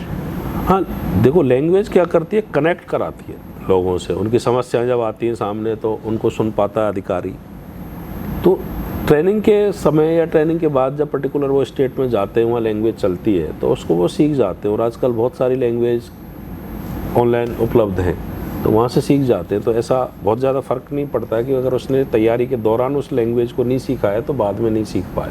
हमारे राजस्थान में हम देखते हैं बहुत सारे south Indian IAS IPS officer हैं, वो अच्छे से हिंदी बोलते हैं तो वो समझते हैं तो बाद में सीख जाते हैं। देखो, आवश्यकता आविष्कार की जननी होती है। जहाँ जिस लैंग्वेज की ज़रूरत होती है मानव स्वभाव उसको अडॉप्ट कर लेता है, सीख जाता है। और वैसे भी हिंदी इंग्लिश को UPSC में भी रखा है, RAS में भी रखा है। UPSC में भले ही क्वालिफाइंग लैंग्वेज के रूप में रखा है, लेकिन RAS में मार्क्स जुड़ते हैं उनके। एक और चीज़ हमने देखी है सर, जो UPSC की तैयारी कर रहा होता है एस्पिरेंट, वो अगर उसमें फेल हो जाता है तो कोई स्टार्टअप कर देता है या फिर कोई बड़ा और कुछ करके निकल जाता है, तो क्या वो उसको उस तरीके से तैयार किया जाता है कि लाइफ में फेल होना मतलब उसके लिए ऐसा हो जाता है कि ठीक है देख लेंगे? देखो, मैं अक्सर ये कहता हूँ, किसी ने UPSC की अच्छे से तैयारी कर ली, अच्छे से मतलब सिलेक्शन लेवल की तैयारी, और सिलेक्शन नहीं हुआ तो वो UPSC सेलेक्ट स्टूडेंट से बेटर काम करेगा, अच्छा कुछ करेगा, क्योंकि इतना बड़ा सिलेबस होता है, उसको वो मैनेज करना सीख जाता है। उसका जो दृष्टिकोण है, नज़रिया है, बहुत ज़्यादा बढ़ जाता है। History, polity, economy, geography, science tech, current affairs, और भी इकोनॉमी के साथ साथ आप साइंस टेक है, डिजास्टर मैनेजमेंट है, सरकार की योजनाएं, पॉलिसी हैं, उतना सारा ज्ञान उसको मिल जाता है, वो कुछ बड़ा अवश्य कर लेता है। बहुत सारे स्कोप है। आज की डेट में कोई ऑप्शंस की कमी नहीं है। आजकल तो जो सरकार के खुद के जो निगम लिमिटेड है वहाँ भी डिमांड है, बल्कि वो भी अपने जो वांट्स निकालते हैं वहाँ भी लिखते हैं कि UPSC इंटरव्यू फेस्ट कोई स्टूडेंट है तो उसको वहाँ वरीयता देंगे, तो वहाँ भी ले रहे हैं उनको। और UPSC के साथ अगर किसी पर्टिकुलर स्टेट का रीजनल जोड़ दिया जाए, जैसे किसी ने UPSC की तैयारी की, वहाँ नहीं निकला, चांस खत्म हो गए, तो PCS स्टेट PCS दे ले, राजस्थान वाला कंटेंट पढ़ के RAS दे ले, UP का कंटेंट पढ़ के UP PCS दे ले, तो उसके पास कोई विकल्पों की कमी नहीं रहती यदि अच्छे से पढ़ाई की है तो। एक और चीज़ हमने देखी है सर कि UPSC के अक्सर टीचर वो होते हैं जो खुद एस्पिरेंट रहे होते हैं और जो IAS IPS या फिर जो भी है पोस्ट नहीं ले पाते हैं, वो टीचर बन जाते हैं, तो ये क्या खेल है सर? तो आप लोग कई बार ये कहते हैं जो खुद सेलेक्ट नहीं हुए वो बाकी को सेलेक्ट कैसे करवाएंगे, है ना। तो क्या होता है, जनरल स्टडी में 12-15 सब्जेक्ट होते हैं। कोई टीचर 1-2 सब्जेक्ट में बहुत अच्छा होता है, 4-5 में एवरेज होता है, 4-5 में बहुत कमज़ोर होता है। जो मेरिट बनती है वो टोटल की बनती है। तो 2-1 सब्जेक्ट में तो वो बहुत एवरेज से ऊपर है, मतलब 80% तक वो लेके आ रहा है। कुछ सब्जेक्ट ऐसे हैं जिसमें वो 30-40% लेके आ रहा है, तो टोटल में वो कम्प्लीट नहीं कर पा रहा, मेरिट में नहीं बन पा रहा। लेकिन जब वो पढ़ाने लगता है 3-4 चांस दे के, तो वो उन सब्जेक्ट्स को पढ़ाता है जिसमें वो 80% है। ऐसे ही जैसे 25 जने फेल हुए और सब लोगों ने अपने टॉप 80% वाले कंटेंट सब्जेक्ट्स को पढ़ाना शुरू किया, तो उनको जो गाइड मिल रहे हैं, मेंटर मिल रहे हैं, वो वाले मिल रहे हैं जो अपने सब्जेक्ट के धुरंधर हैं। जनरल रूप से भले ही वो कंपटीशन में नहीं पिछड़ गए, लेकिन पर्टिकुलर में वो आगे हैं। तो इस वजह से वो हिम्मत करते हैं कि हम ये पढ़ाएं, तो ये मेहनत की है, तैयारी की है। ऑप्शनल सब्जेक्ट किसी का रहा है, जैसे ज्योग्राफी ऑप्शनल है, पॉलिटिकल साइंस ऑप्शनल है, तो ऑप्शनल वाले जनरल स्टडी वाले सब्जेक्ट को बहुत अच्छे से पढ़ा पाते हैं, क्योंकि उनको बहुत सारा ज्ञान होता है, तो वो पढ़ाते हैं उनको। तो इसमें लेने में उनका ज्ञान कोई बुराई नहीं, अच्छी बात है बल्कि। सर एक और चीज़ हमने देखी है, आजकल जैसे IAS IPS बन जाते हैं तो उसके बाद सब अपना रील चैनल खोल के बैठे हुए हैं, बड़ी बड़ी गाड़ियां दिखाना, कहीं पे रेड डाल रहे हैं तो पीछे पीछे एक आदमी आ रहा है फ़ोन लेकर, मतलब एक सोशल पर्सनालिटी बनते जा रहे हैं। जो चीज़ पहले ऐसा हुआ करती थी कि ठीक है कि वो कहीं रेड पड़ी, ठीक है, वो एक थोड़ा सीक्रेटिव मैनर आता था, आजकल उसको दिखाने का और खुद को एक पर्सनालिटी के रूप में पोर्ट्रे करने का दौर है। जैसे दिख रहा है ना उतना है नहीं। एक्चुअली में 90% से ऊपर लोग नहीं दिखाते कि वो क्या काम कर रहे हैं। कोई अपवाद स्वरूप 1-2% ऐसे होते हैं जो दिखाते हैं कि वो क्या काम कर रहे हैं। हमने मूवी देखी सर 12th फेल जैसी एक, हाँ, तो वो बताता है कि किस प्रकार से, मतलब एक बायोपिक ही हो गई वो उनकी। उसमें जैसे 1-2% दिखाते हैं, उसका पॉजिटिव एस्पेक्ट ये ले सकते हैं कि उनसे स्टूडेंट इंस्पायर हो सकते हैं कि यार ये बनते हैं कि हमें तो पता ही नहीं था कि IRS ऑफिसर ऐसे होते हैं। हम तो IAS IPS को ही जानते थे कि इनकम टैक्स भी होता है कोई डिपार्टमेंट। बहुत सारे लोगों को ये नहीं पता है कॉमर्शियल टैक्स डिपार्टमेंट भी होता है, GST डिपार्टमेंट भी होता है। मैं खुद जैसे RS सर्विस से आया और कॉमर्शियल टैक्स में चला गया, तो कॉमर्शियल टैक्स की लाइफ लोगों को ज़्यादा नहीं पता। IAS IPS सामने देखते हैं, जनता की डीलिंग होती है, लेकिन कुछ ऐसे डिपार्टमेंट जहाँ जनता डायरेक्ट डील नहीं करती है, तो वहाँ भी ऑफिसर होते हैं। तो जो रील चलती हैं दूसरे डिपार्टमेंट की, तो वो भी इंस्पायर के लिए तो वो ठीक है, लेकिन उसको यूँ सोचें कि केवल देखते ही रहें, काम नहीं करें, तो इंस्पिरेशन के रूप में लें उनको। और उसको आज की डेट में जब सब कुछ दिख रहा है तो उसको अदरवाइज लेना कोई बुराई जैसा नहीं लगता है। तो मूवी में तो हम देखते हैं कि काफिले में आ रहे हैं, डांट रहे हैं, पर रियलिटी में न्यूज़ चैनल पे देखते हैं कि कोई नेता फटकार दे रहा है। तो रियलिटी और रियल लाइफ में इतना अंतर कैसे है? और क्या वो जो एक इतना पढ़ लिख कर पहुंचा है, एक RS IPS या RS जो भी है, वो जब एक नेता उसको कुछ कहता है तो क्या कैसा लगता है? देखो, ये भी अपवाद है कि कुछ नेता किसी अधिकारी को डांटते हैं या कोई होता है, तो उनको कई बार ये लगता है वो सिचुएशन होती है, उनको ऐसा नहीं डांटने का अधिकार मिल गया। वो कई बार ऐसा लगता है कि ये काम इनको करना था और वो काम नहीं हुआ, और दूसरी तरफ जनता उनसे ये उम्मीद लगाए बैठी है कि आज तो ये काम होना था और ये नहीं हुआ। तो स्वाभाविक सी बात है, चूँकि लोकतंत्र डेमोक्रेसी में जो जिम्मेदारी है वो प्रतिनिधियों की है।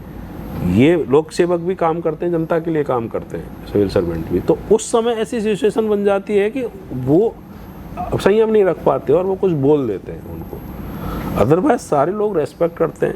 मंत्रियों के मैक्सिमम काम या प्रशासन को जो संभालते हैं वो सारे डिपार्टमेंट ही संभालते हैं। तो 99% सौहार्दपूर्ण स्थितियाँ होती हैं मंत्री के बीच में और प्रशासक के बीच में, सेक्रेटरी के बीच में, डिपार्टमेंट के बीच में। कोई 1-8% अपवाद होता है, और आजकल जो गलत हुआ है ना 1%, उसको ही ज़्यादा दिखाया जाता है, जो सही हुआ है उसको नहीं दिखाया जाता। सर, बहुत से नेता ऐसे बयान आजकल दिखाई देते हैं कि नेताओं के ऊपर आप भ्रष्टाचार की बात करते हो। नेता तो 5 साल में बदल जाता है, ब्यूरोक्रेट्स तो वहीं रहते हैं, उन पे कभी कोई ऐसी बात नहीं होती। ब्यूरोक्रेट्स सेलेक्ट होके आते हैं, वो अपने नियम कानूनों में काम करते हैं। नेता जनता चुनती है, अपनी अपेक्षाओं पर यदि वो खरा नहीं उतरते तो जनता उनको हटा देती है। तो ब्यूरोक्रेट्स की जिम्मेदारी उस पर्टिकुलर डिपार्टमेंट के प्रति है, उसके काम के प्रति है, और नेता की जिम्मेदारी जनता के प्रति है। तो वो जनता के आधार पर ही तो निर्वाचित हो के आए, जनता के आधार पर ही वो बाहर हो जाएंगे। वो नेताओं के बारे में है एक कंट्रोवर्शियल है, लेकिन वो ज़रूरी भी है। जैसे कोई टीचर है, उसको 5th क्लास के बच्चों तक को पढ़ाना है, तो उनकी एक ट्रेनिंग होती है, PSTC होती है, B.Ed होती है। डॉक्टर बन रहा है, इलाज करना है, उसकी भी एक ट्रेनिंग होती है। प्रशासक बनते हैं, सिलेक्शन के बाद भी उनकी ट्रेनिंग होती है, OTS में होती है, मसूरी में होती है। मतलब जो जिस काम को चला रहा है उसकी ट्रेनिंग होती है। लेकिन जो देश को चला रहे हैं उनकी ट्रेनिंग सामान्यतः नहीं हो पाती है।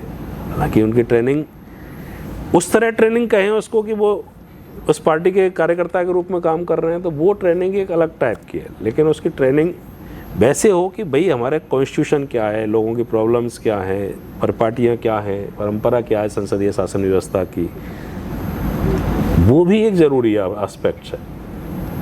अभी मैंने इधर बॉम्बे के पास में एक राम भाऊ महोलगी करके एक जगह है, वहाँ एक देखा था, उसमें उन्होंने एक कोर्स बना रखा है, डेमोक्रेटिक लीडरशिप डेवलपमेंट प्रोग्राम।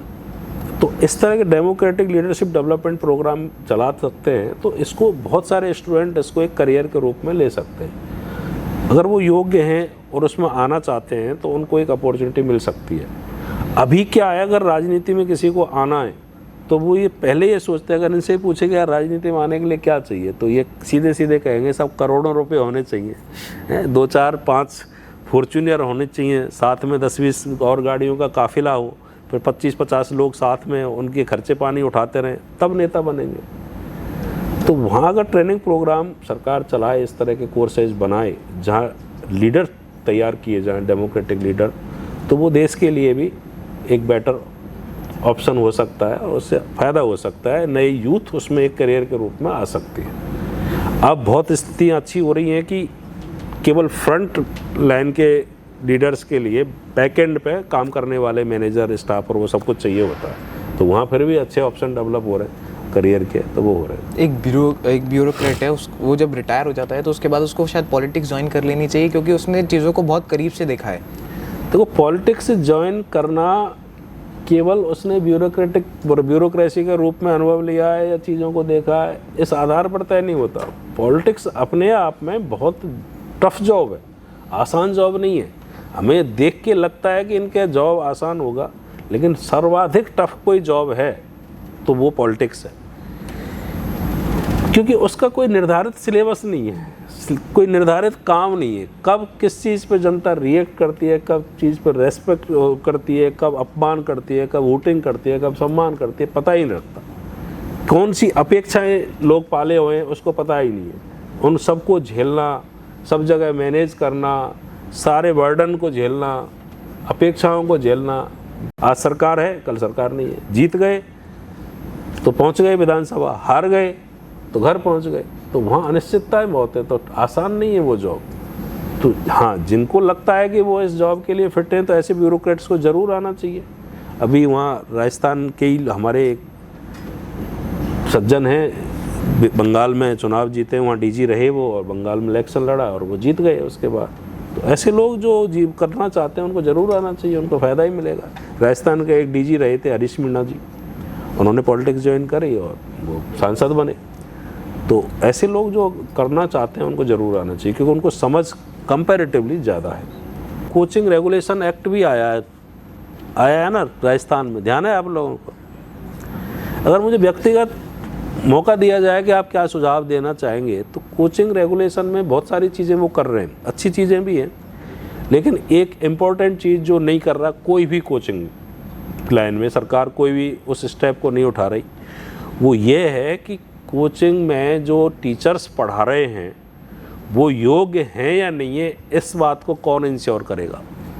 इस बात की कोई गारंटी नहीं दे रहा। कॉलेज में जा रहे हैं, वहाँ आपको पता है कि यहाँ वो जो असिस्टेंट प्रोफेसर हैं वो एक नेट क्वालिफाई है और एक आरपीएससी का एग्ज़ाम दे के आया है। स्कूल तक में 3rd ग्रेड 2nd ग्रेड के स्कूल में बीएड एसटीसी वाले टीचर हैं। तो यहाँ सरकार को एक काम ज़रूर करना चाहिए, कोई एलिजिबिलिटी टेस्ट बनाना चाहिए कि भाई इन नेट सीईटी वालों को कौन पढ़ाएगा, क्लैट वालों को कौन पढ़ाएगा, आईआईटी वाले जो जेई का पेपर दे के जा रहे हैं उनको कौन पढ़ाएगा, मेडिकल नीट जो देने जा रहे हैं उनको कैसे लोग पढ़ाएंगे, आईएएस आरएएस देने जा रहे हैं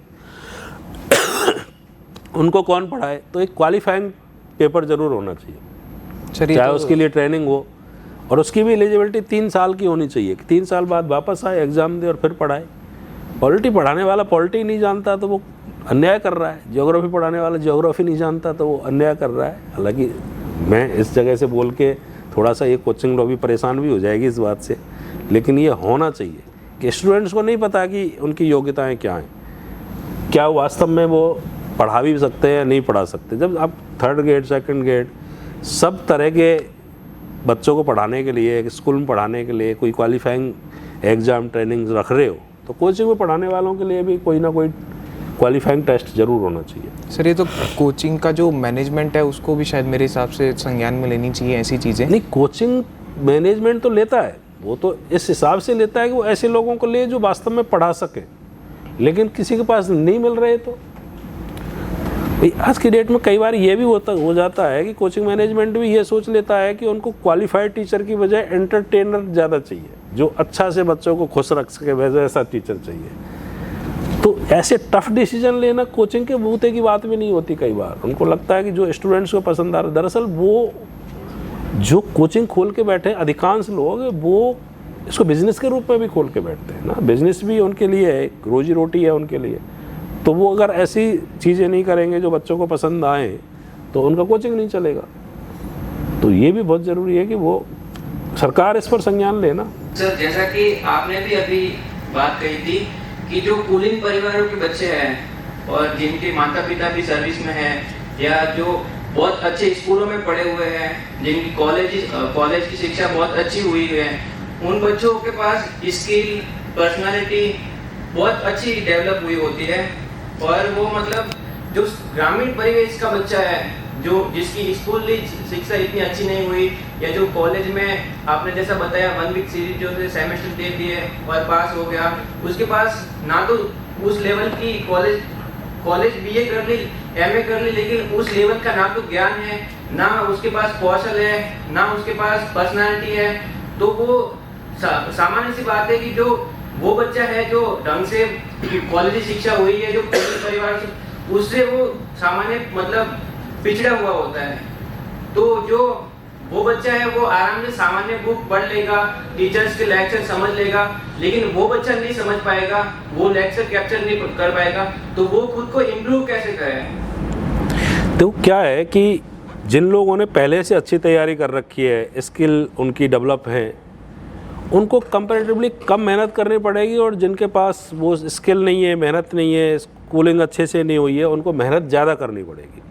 जैसे पहले से जो लोग करोड़पति हैं उनको कमाई करने में बहुत ज़्यादा जोर नहीं आएगा, लेकिन जो पहले से करोड़पति नहीं है उनको पैसा कमाने में मेहनत ज़्यादा करनी पड़ेगी, जुझारूपन ज़्यादा रखना पड़ेगा, जिद ज़्यादा करनी पड़ेगी, तब जाके वो कंप्लीट कर सकते हैं। अगर वो ये सोचे कि जो पहले से अच्छे से ढंग से पढ़ा के आए उन्हीं की बराबर वो पढ़ें, तो स्वाभाविक सी बात है वो उनका मुकाबला नहीं कर पाएंगे। दूसरा ये है कि वो उन्होंने पढ़ लिया ठीक है, लेकिन आपको उनकी तुलना में ज़्यादा पढ़ना पड़ेगा, जो कमियां हैं उनको दूर करना पड़ेगा। जैसे हम जैसे ग्रामीण पृष्ठभूमि के स्टूडेंट जब दिल्ली जाते थे तो हमें इंग्लिश क्वालिफाइंग करने पे भी अपने आप को झोंकना पड़ता था।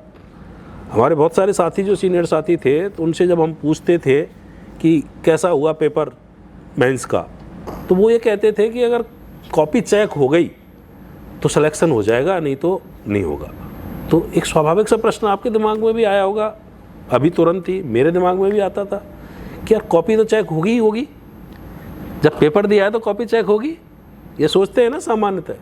लेकिन यूपीएससी की एक अलग व्यथा है, अलग समस्या है कि यदि वह क्वालिफाइंग पेपर पास नहीं हुए, जैसे हिंदी और इंग्लिश पास नहीं हुए, तो फिर मेंस की कॉपी चेक नहीं होती है। तो सबसे बड़ा संकट हमारे जैसे लोगों के सामने यही था कि हम क्वालिफाइंग पेपर्स तो कम से कम पास कर लें। उन लोगों को वो दिक्कत नहीं आती थी। अब हम जैसे लोग हैं यहाँ ग्रामीण पृष्ठभूमि के, जो आर्ट साइड से पढ़ के आए हैं, जिनका मैथ, रीजनिंग, एप्टीट्यूड अच्छा नहीं है, इंग्लिश अच्छा नहीं है, अब सबसे बड़ी समस्या यूपीएससी में क्या आ रही है पता है आपको? बहुत सारे ब्रिलियंट स्टूडेंट, मेहनती स्टूडेंट सीसेट पास नहीं कर पा रहे हैं। तो उनको सीसेट के स्तर पर ज़्यादा प्रयास करना पड़ेगा। जो स्टूडेंट आईआईटी करके आ रहा है उसको सीसेट देखना ही नहीं है, ठीक है, जाके पेपर दे आएगा। हमारा पार्ट जो मेहनत का समय का पार्ट है, एक पार्ट उसमें भी खपेगा। जैसे 10 घंटे हम पढ़ रहे हैं तो 2 घंटे हमारे सीसेट में भी जाएंगे, उनके नहीं जाएंगे। तो हमें कंपैरेटिवली ज़्यादा मेहनत करनी पड़ेगी। मेरा जिनकी स्कूलिंग अच्छी हुई है उसके या कॉलेज अच्छा हुआ है, उस सत्यता को बताने के पीछे जो मकसद है वो केवल ये है कि जिनकी ये अच्छी नहीं हुई है उनको तैयारी में और ज़्यादा डिवोशन देना पड़ेगा, समर्पण देना पड़ेगा। वो बहुत ज़रूरी है, क्योंकि उनके पेरेंट्स अवेयर थे इसलिए उन्होंने पहले से अच्छे से करा ली। जैसे हमारे पेरेंट्स अवेयर हैं तो हमने अच्छे से काम करवा दिया, उन्होंने तैयारी मेहनत करा दी उन्होंने। जिनके नहीं थे उन्होंने नहीं करवा पाए तो उनको बाद में जाके कर सकते हैं। लेकिन ऐसा नहीं है कि उनका सिलेक्शन नहीं होगा, उनका भी हो जाएगा यदि वो पेपर में उनसे अच्छा लिखते हैं। तो जब एग्जामिनर के पास कॉपी जाती है तो उसमें कहीं भी ये लिखा हुआ नहीं होता कि यह स्टूडेंट IITian है, IAS का बेटा है, कुलीन परिवार का बेटा है, या पढ़ा अच्छा पैसे वाला है, या बहुत अच्छे स्कूल से पढ़ा है, ये लिखा हुआ नहीं होता। वहाँ लिखे हुए होते हैं प्रश्नों के उत्तर। वो जिसने जितने अच्छे से लिखे उसको मार्क्स मिल जाते हैं। सर, इसी में एक ऐड ऑन करना चाहूँगा मैं, कॉन्फिडेंस लेवल और पर्सनालिटी डेवलपमेंट कैसे करे वो अपना? देखो, कॉन्फिडेंस जो शब्द है ना वो बाई प्रोडक्ट है, ये होता नहीं है, ये पैदा किया जाता है। 2 शब्द है, एक तो है विश्वास, इसको कहते हैं बिलीफ, एक होता है बिलीव कि यह मैं कर सकता हूँ। फिर जब आप तैयारी कर लेते हो अच्छे से और आपको लगता है जो पुराने पेपर हैं उनको भी मैं सॉल्व करवा पा रहा हूँ, कोई क्वेश्चन नहीं है, टेस्ट आ रहे हैं उनको भी सॉल्व कर पा रहा हूँ, तब आप कहते हो कि मैं तैयार हूँ। जब वो आप कहते हो मैं तैयार हूँ, वो होता है कॉन्फिडेंस, और मैं कर सकता हूँ, मेरी क्षमताएं ऐसी हैं, ये होता है बिलीफ। तो आप पहले बिलीफ सिस्टम को मजबूत करो, कॉन्फिडेंस आएगा तैयारी करने के बाद। और कॉन्फिडेंस बाई प्रोडक्ट होता है। जैसे आप बाज़ार में हो, आपके पास पैसे हैं तो कॉन्फिडेंस है, नहीं तो नहीं है। मुंडों से गिर गए, आपके पास मसल पावर है, रिवॉल्वर है, लठ है, तो कॉन्फिडेंस है, नहीं तो नहीं है। आप हॉस्पिटल में आपने किसी पेशेंट को एडमिट करा दिया, आपके पास वहाँ पैसे हैं, ब्लड डोनर्स आपके संपर्क में हैं जिनको फ़ोन करके बुला सकते हो, तो कॉन्फिडेंस है, नहीं तो नहीं है। तो ऐसे ही अगर पेपर में हम जा रहे हैं, हमारी तैयारी है, तो कॉन्फिडेंस है, नहीं तो नहीं है। तो कॉन्फिडेंस तो बाई प्रोडक्ट है तैयारी का, तो कॉन्फिडेंस तो आ जाता है। विश्वास बनाओ अपने आप पे। कोई और? सर टॉप करने के लिए कितना पढ़ना पड़ता है? और जैसे ऑथेंटिक बुक्स की बात करें तो वो ऑथेंटिक बुक्स कौन सी है? और अक्सर स्टूडेंट ये क्वेश्चन पूछते हैं कितना पढ़ता है, कितना पढ़ना पड़ता है। अक्सर स्टूडेंट ये प्रश्न पूछते हैं कि कितना पढ़ना पड़ता है। मुझे अभी तक एक भी स्टूडेंट ऐसा नहीं मिला जिसने ये पूछा कि कितना लिखना पड़ता है। कितना लिखना पड़ता है ये कोई नहीं पूछता। जहाँ परीक्षाएं मल्टीपल चॉइस क्वेश्चन वाली होती हैं, जहाँ केवल टिक करके आना होता है, वहाँ आप लिख रहे हो नहीं लिख रहे हो फ़र्क नहीं पड़ता, क्योंकि वहाँ टिक करना है आपको। लेकिन जहाँ लिखना पड़ता है, जैसे मेंस है, यूपीएससी है, आरएएस है, वहाँ लिखना पड़ता है, तो वहाँ लिखना बहुत ज़रूरी है। क्योंकि आपका पढ़ा हुआ यदि सही शेप में डिलीवर नहीं हुआ तो वो मार्क्स नहीं आएंगे जो आप उम्मीद कर रहे हो। नेहरू जी ने एक पत्र लिखा था इंदिरा गांधी को, अक्सर मैं उसका उदाहरण देता हूँ, और लास्ट में लिखा कि समय अभाव के कारण पत्र लंबा हो गया। क्योंकि पत्र को छोटा करने के लिए, सारगर्भित करने के लिए आपको सोचना पड़ता है, थॉट प्रोसेस लगाना पड़ता है, क्या पढ़ें क्या नहीं पढ़ें, क्या लिखें क्या नहीं लिखें, वो भी ज़रूरी है। तो लिखने की प्रैक्टिस बहुत ज़रूरी है। और इसको समय में क्यों बांधें? 10 घंटे, 8 घंटे, 5 घंटे क्यों टाइम में हम बांधें अपने आप को? जब हमने तैयारी शुरू कर दी तो जितना पढ़ सकते हैं उतना पढ़ें। लिखने की प्रैक्टिस ज़रूरी है। जैसे आरएएस में अभी मान के चलो 1000 वैकेंसी आ जाती है, तो मैं गारंटी से कह सकता हूँ कि 1000 स्टूडेंट आपको ऐसे नहीं मिलेंगे जो 2 घंटे रोज़ाना लिखते हों। क्लास में नोट्स लिखा रहे हैं वो नहीं, उस टाइम को काउंट मत करना, उसको तो कह दोगे साहब 6 घंटे लिखते हैं, वो नहीं, वो तो टीचर लिखवा रहा है इसलिए लिखते हैं। अदरवाइज 2 घंटे रेगुलर नहीं लिखते हैं, रेगुलर लिखते नहीं है। उसका नुकसान ये होता है कि हम बहुत सारा पढ़ तो लेते हैं, उस जो डिमांड है क्वेश्चन की, जितने वर्ड्स की डिमांड है उसको फुलफिल नहीं कर पाते। और ऑथेंटिक बुक्स की बात है, ऑथेंटिक बुक्स के मामले में हम जो राजस्थान बोर्ड की बुक है, एनसीईआरटी की बुक है, हिंदी ग्रंथ अकादमी की बुक है, हिंदी कार्यान्वयन निदेशालय की बुक है, वो है। और दूसरा क्या है, जब बेसिक्स आप 11th-12th लेवल तक अच्छे से पढ़ लेते हैं उन सब्जेक्ट्स को जो सिलेबस में है, तो आपकी ये समझ विकसित हो जाती है कि किसी भी किताब को पढ़ के देख सकते हैं कि ये वास्तव में ऑथेंटिक है या नहीं है, या वास्तव में कंटेंट इसका गुणवत्तापूर्ण है या नहीं है। तो जब तक हमें पता नहीं होता है कि ये वास्तव में इसका बेसिक क्या है, तब तक हम छांट भी नहीं सकते। अब कोई ये पूछे कि सब अच्छे टिंडे भिंडी क्या होते हैं, जो रेगुलर सब्जी खरीद रहा है, देख रहा है, उनका उपयोग कर रहा है, घर जाके देखता है कि ये काटते टाइम टाइट निकल रही है, सॉफ्ट निकल रही है, अच्छी निकल रही है, तो जो रेगुलर यूज़ कर रहा है उन चीज़ को, और वो ध्यान से देख रहा है, कॉन्शियसली उनको ऑब्जर्व कर रहा है, तो वो अच्छे से तुरंत पता लगा लेगा, फेस देख के पता लगा लेगा कि कैसे। ये अनुभव और एग्जीक्यूशन पर डिपेंड करता है। तो टॉप करने के लिए सिंपल सी है कि आप सिलेबस उठाओ, सिलेबस को दीवार पर चिपकाओ, खोपड़ी में घुसाओ, पुराने पेपर्स देखो, जो क्वेश्चन आ रहे हैं जिस तरह का ट्रेंड है उस तरह के देखो, और उस पर्टिकुलर वर्ड लिमिट में लिखने की कोशिश करो जो आरपीएससी यूपीएससी की डिमांड है, और हो जाओगे आप। रेगुलर टेस्ट दो, स्वाध्याय करो, स्वयं सोचो।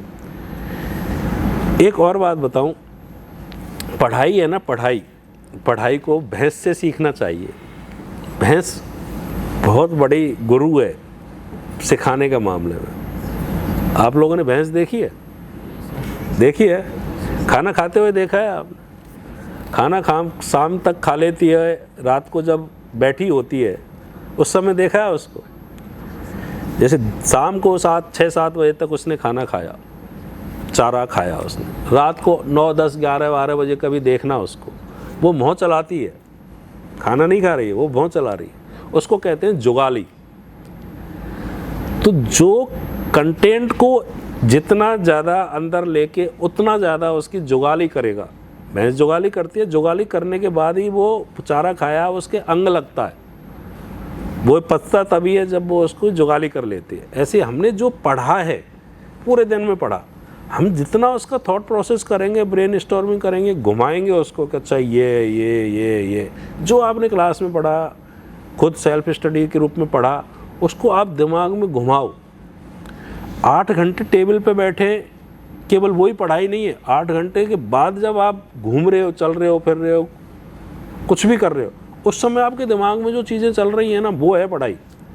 और वहाँ वो जुगाली एक बहुत बड़ा ख़राब इंस्ट्रूमेंट आया है, वो जुगाली नहीं करने देता। ये जो इंस्ट्रूमेंट आया है ना, ये जुगाली नहीं करने देता। इसको आप इतनी दूर रख दो कि आपका हाथ नहीं पहुँचे, तब आपकी जुगाली हो पाएगी। अदरवाइज़ ये जुगाली नहीं करने देता। तो हमें लगता तो है कि हम 8 घंटे पढ़ लिए, पर वो जो जुगाली होनी थी वो हुई नहीं, वो जो थॉट प्रोसेस होना था वो हुआ ही नहीं। हम सोच सकते थे उस पर, वो सोचा ही नहीं हमने। तो वो बहुत ज़रूरी है। नेक्स्ट कोई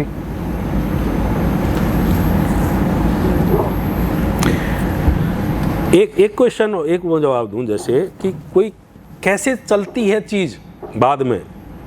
अभी आपको कोई थप्पड़ मार दे, कितनी देर तक दिमाग में चलेगा? कितनी देर तक चलेगा? और आपका अजीज मित्र है वो, तो कितनी देर तक चलेगा? इसको मैंने ये उस समय मेहनत, इसकी वो सपोर्ट किया, वो सपोर्ट किया, ये किया, वो किया, इसके साथ मैंने इतना किया, फिर भी इसने मुझे थप्पड़ मार दिया। समझता क्या आपने आपको? क्लास में भी बैठा है ना, तब भी वो दिमाग में थप्पड़ ही चलता रहेगा। तो वो दिमाग में थप्पड़ के बाद जितनी चीज़ें उसकी बैग तक बचपन से लेके सब चीज़ें चल रही होती हैं ना, वही पढ़ने के बाद चलनी चाहिए वो चीज़ें। जैसे राघव चड्ढा दिमाग में आया, चलना चाहिए। दल बदल अधिनियम क्या है आपका, 10वीं अनुसूची क्या है, संबंध क्या है इसका, कब बनी, कब आया।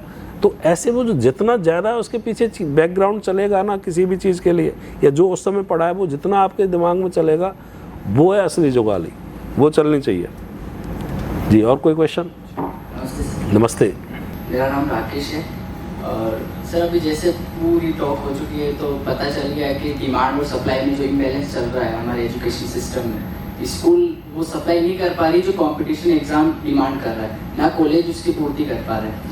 उसके बावजूद बच्चे स्कूल करता है, उसके बाद कॉलेजेस करता है, 11th-12th में बच्चे बहुत सारे जो डमी हो जाते हैं, डमी ले लेते हैं। तो वो चीज़ जो पर्सनैलिटी डेवलपमेंट में एक स्कूल और कॉलेज का जो कॉन्ट्रीब्यूशन होता है, वो फुलफिल नहीं हो पा रहा है। तो क्या आपको नहीं लगता कि कोचिंग इतनी फीस लेने के बाद में, इतना बच्चों को पढ़ाने के बाद में, कोचिंग की ये रिस्पॉन्सिबिलिटी नहीं है कि क्या वो बच्चे की कम्युनिकेशन स्किल्स पे काम करे, उसकी मैनेजरियल स्किल्स पे काम करे, कि बच्चे के सामने अगर 2-3 कोई समाज का आदमी खड़ा हो जाए और उससे क्वेश्चंस पूछ ले, उसको पता तो है उसने बहुत पढ़ाई कर रखी है, यहाँ पे जो बच्चे बैठे हैं शायद सभी टॉपर्स हैं, लेकिन अगर किसी के हाथ में अभी माइक देते हैं तो वो थरथराने लग जाएगा कि उसको बोलने की स्किल्स ही नहीं है। तो आपको नहीं लगता कि ये कोचिंग का एक लूप होल है, जो कोचिंग कंप्लीट नहीं कर रही इतना सब कुछ लेने के बाद में? देखो, ये बहुत यक्ष प्रश्न है और बहुत ज़रूरी है।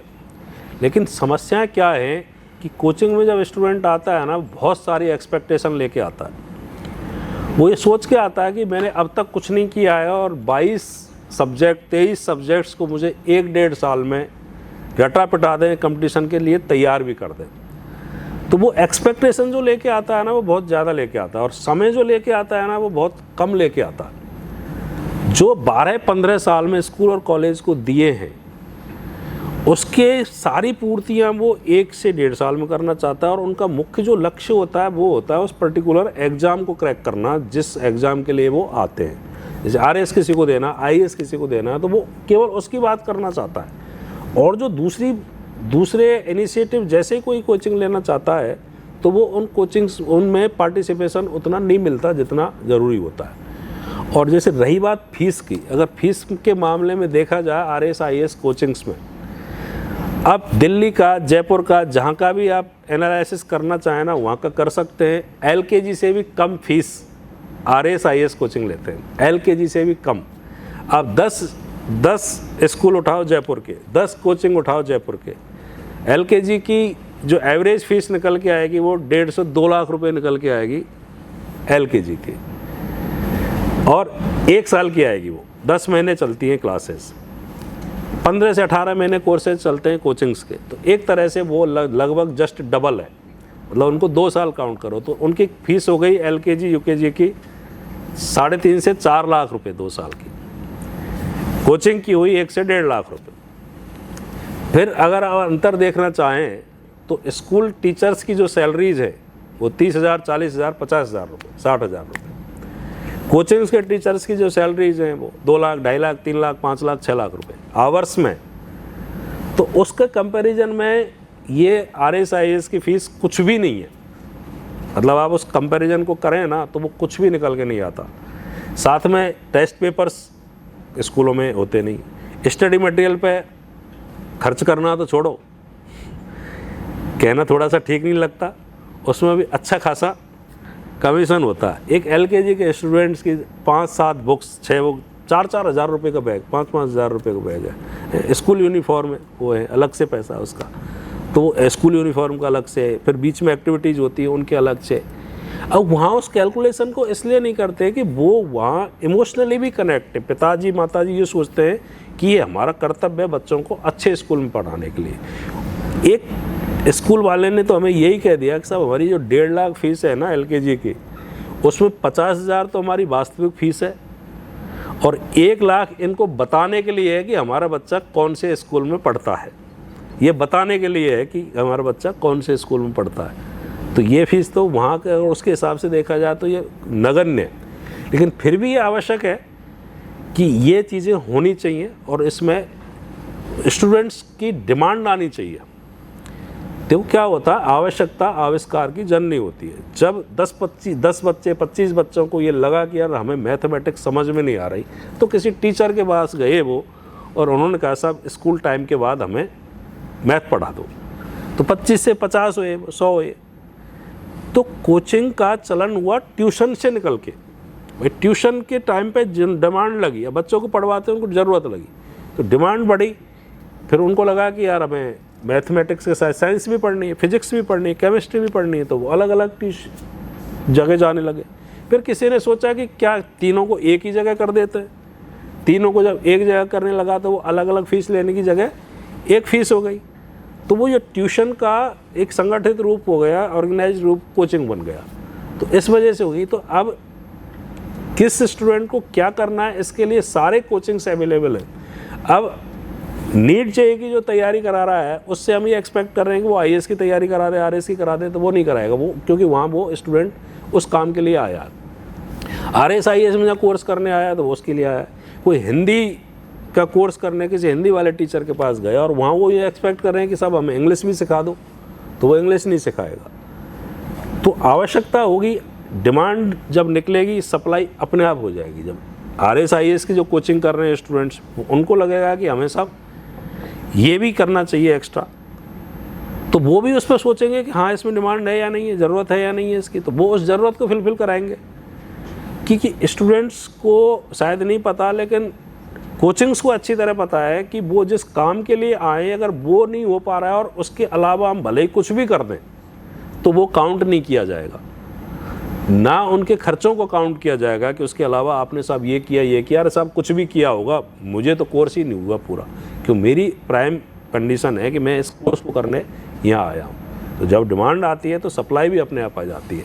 और कई बार कोचिंग अपनी मर्जी से सोच लें कि हमें ये कराना है, तो ज़रूरी नहीं उसमें स्टूडेंट्स पार्टिसिपेट करें और उस इंस्टीट्यूट वाले को थोड़ा प्रोत्साहित करें, प्रेरित करें। बहुत कटु उदाहरण मैं यहीं का देता हूँ आपके बीच में। इसी गुरुकुल का देता हूँ। हमने जब यहाँ एडमिशन लेना स्टार्ट किया तो ये स्पष्ट रूप से कहलवाना शुरू किया कि यहाँ योग प्राणायाम तो करना ही पड़ेगा, और कुछ करो चाहे मत करो। शुरुआत दिन की जब अच्छी होगी, एनर्जी के साथ होगी, पूरे प्राणायाम के साथ होगी, तो पूरे दिन वो अच्छा रहेगा और धीरे धीरे पर्सनालिटी में निखार आता चला जाएगा। उसको मतलब हमारे प्रोग्राम को ही चौपट कर दिया। 100-150 स्टूडेंट में से 5, 4, 3, 2 धीरे धीरे मोटिवेशन लेवल डाउन हुआ। सबसे पहले तो योग शिक्षक का हुआ कि उसकी क्लास में 4-5 जने आ रहे, और भी बड़म्बना तब हो गई जब एक आध बार कोई नहीं आया और टीचर पहुंच गई। तो धीरे धीरे असर क्या हुआ उसका, वो एक्टिविटी बंद हो गई। तो स्टूडेंट्स को भी ये देखना पड़ेगा कि इनकी हमारी ज़रूरत है। हम डिमांड करेंगे कि और उसमें पार्टिसिपेट करेंगे तो वो भी निकल के आएंगी, वो सब चीज़ें आएंगी, पर जब उनमें सपोर्ट ही नहीं मिलेगा तो वो बहुत मुश्किल हो जाएगा। यहाँ जो इसको गुरुकुल खोलने के पीछे जो मकसद था, इनके दूसरे टाइम वेस्ट नहीं हो और दूसरी इधर उधर जाने के टाइम में, आने के टाइम में वो वेस्ट नहीं हो, उसकी जगह अपने पर्सनालिटी पे लगाएं, पढ़ने पे लगाएं, तो उस पे वो लगाएं। तो ये था, और ये फ़ायदा भी मिलता है इस चीज़ का। लेकिन आगे पर्सनालिटी भी हम चाहें, हमें अब आगे नहीं डर लगने लग गया कि हमने एक योग प्राणायाम वाला शुरू किया काम, वो नहीं हुआ, अब हम दूसरा शुरू कराएं तो करें सब। अभी भी हम कह देना 1.5-2 घंटे की रोज़ाना मैनेजमेंट की और स्किल डेवलपमेंट की क्लास होगी, तो उसकी जगह यूँ ही कहेंगे इसको छोड़ो साहब, हिस्ट्री पॉलिटी जो कोर्स किया है ना वो लगवाओ।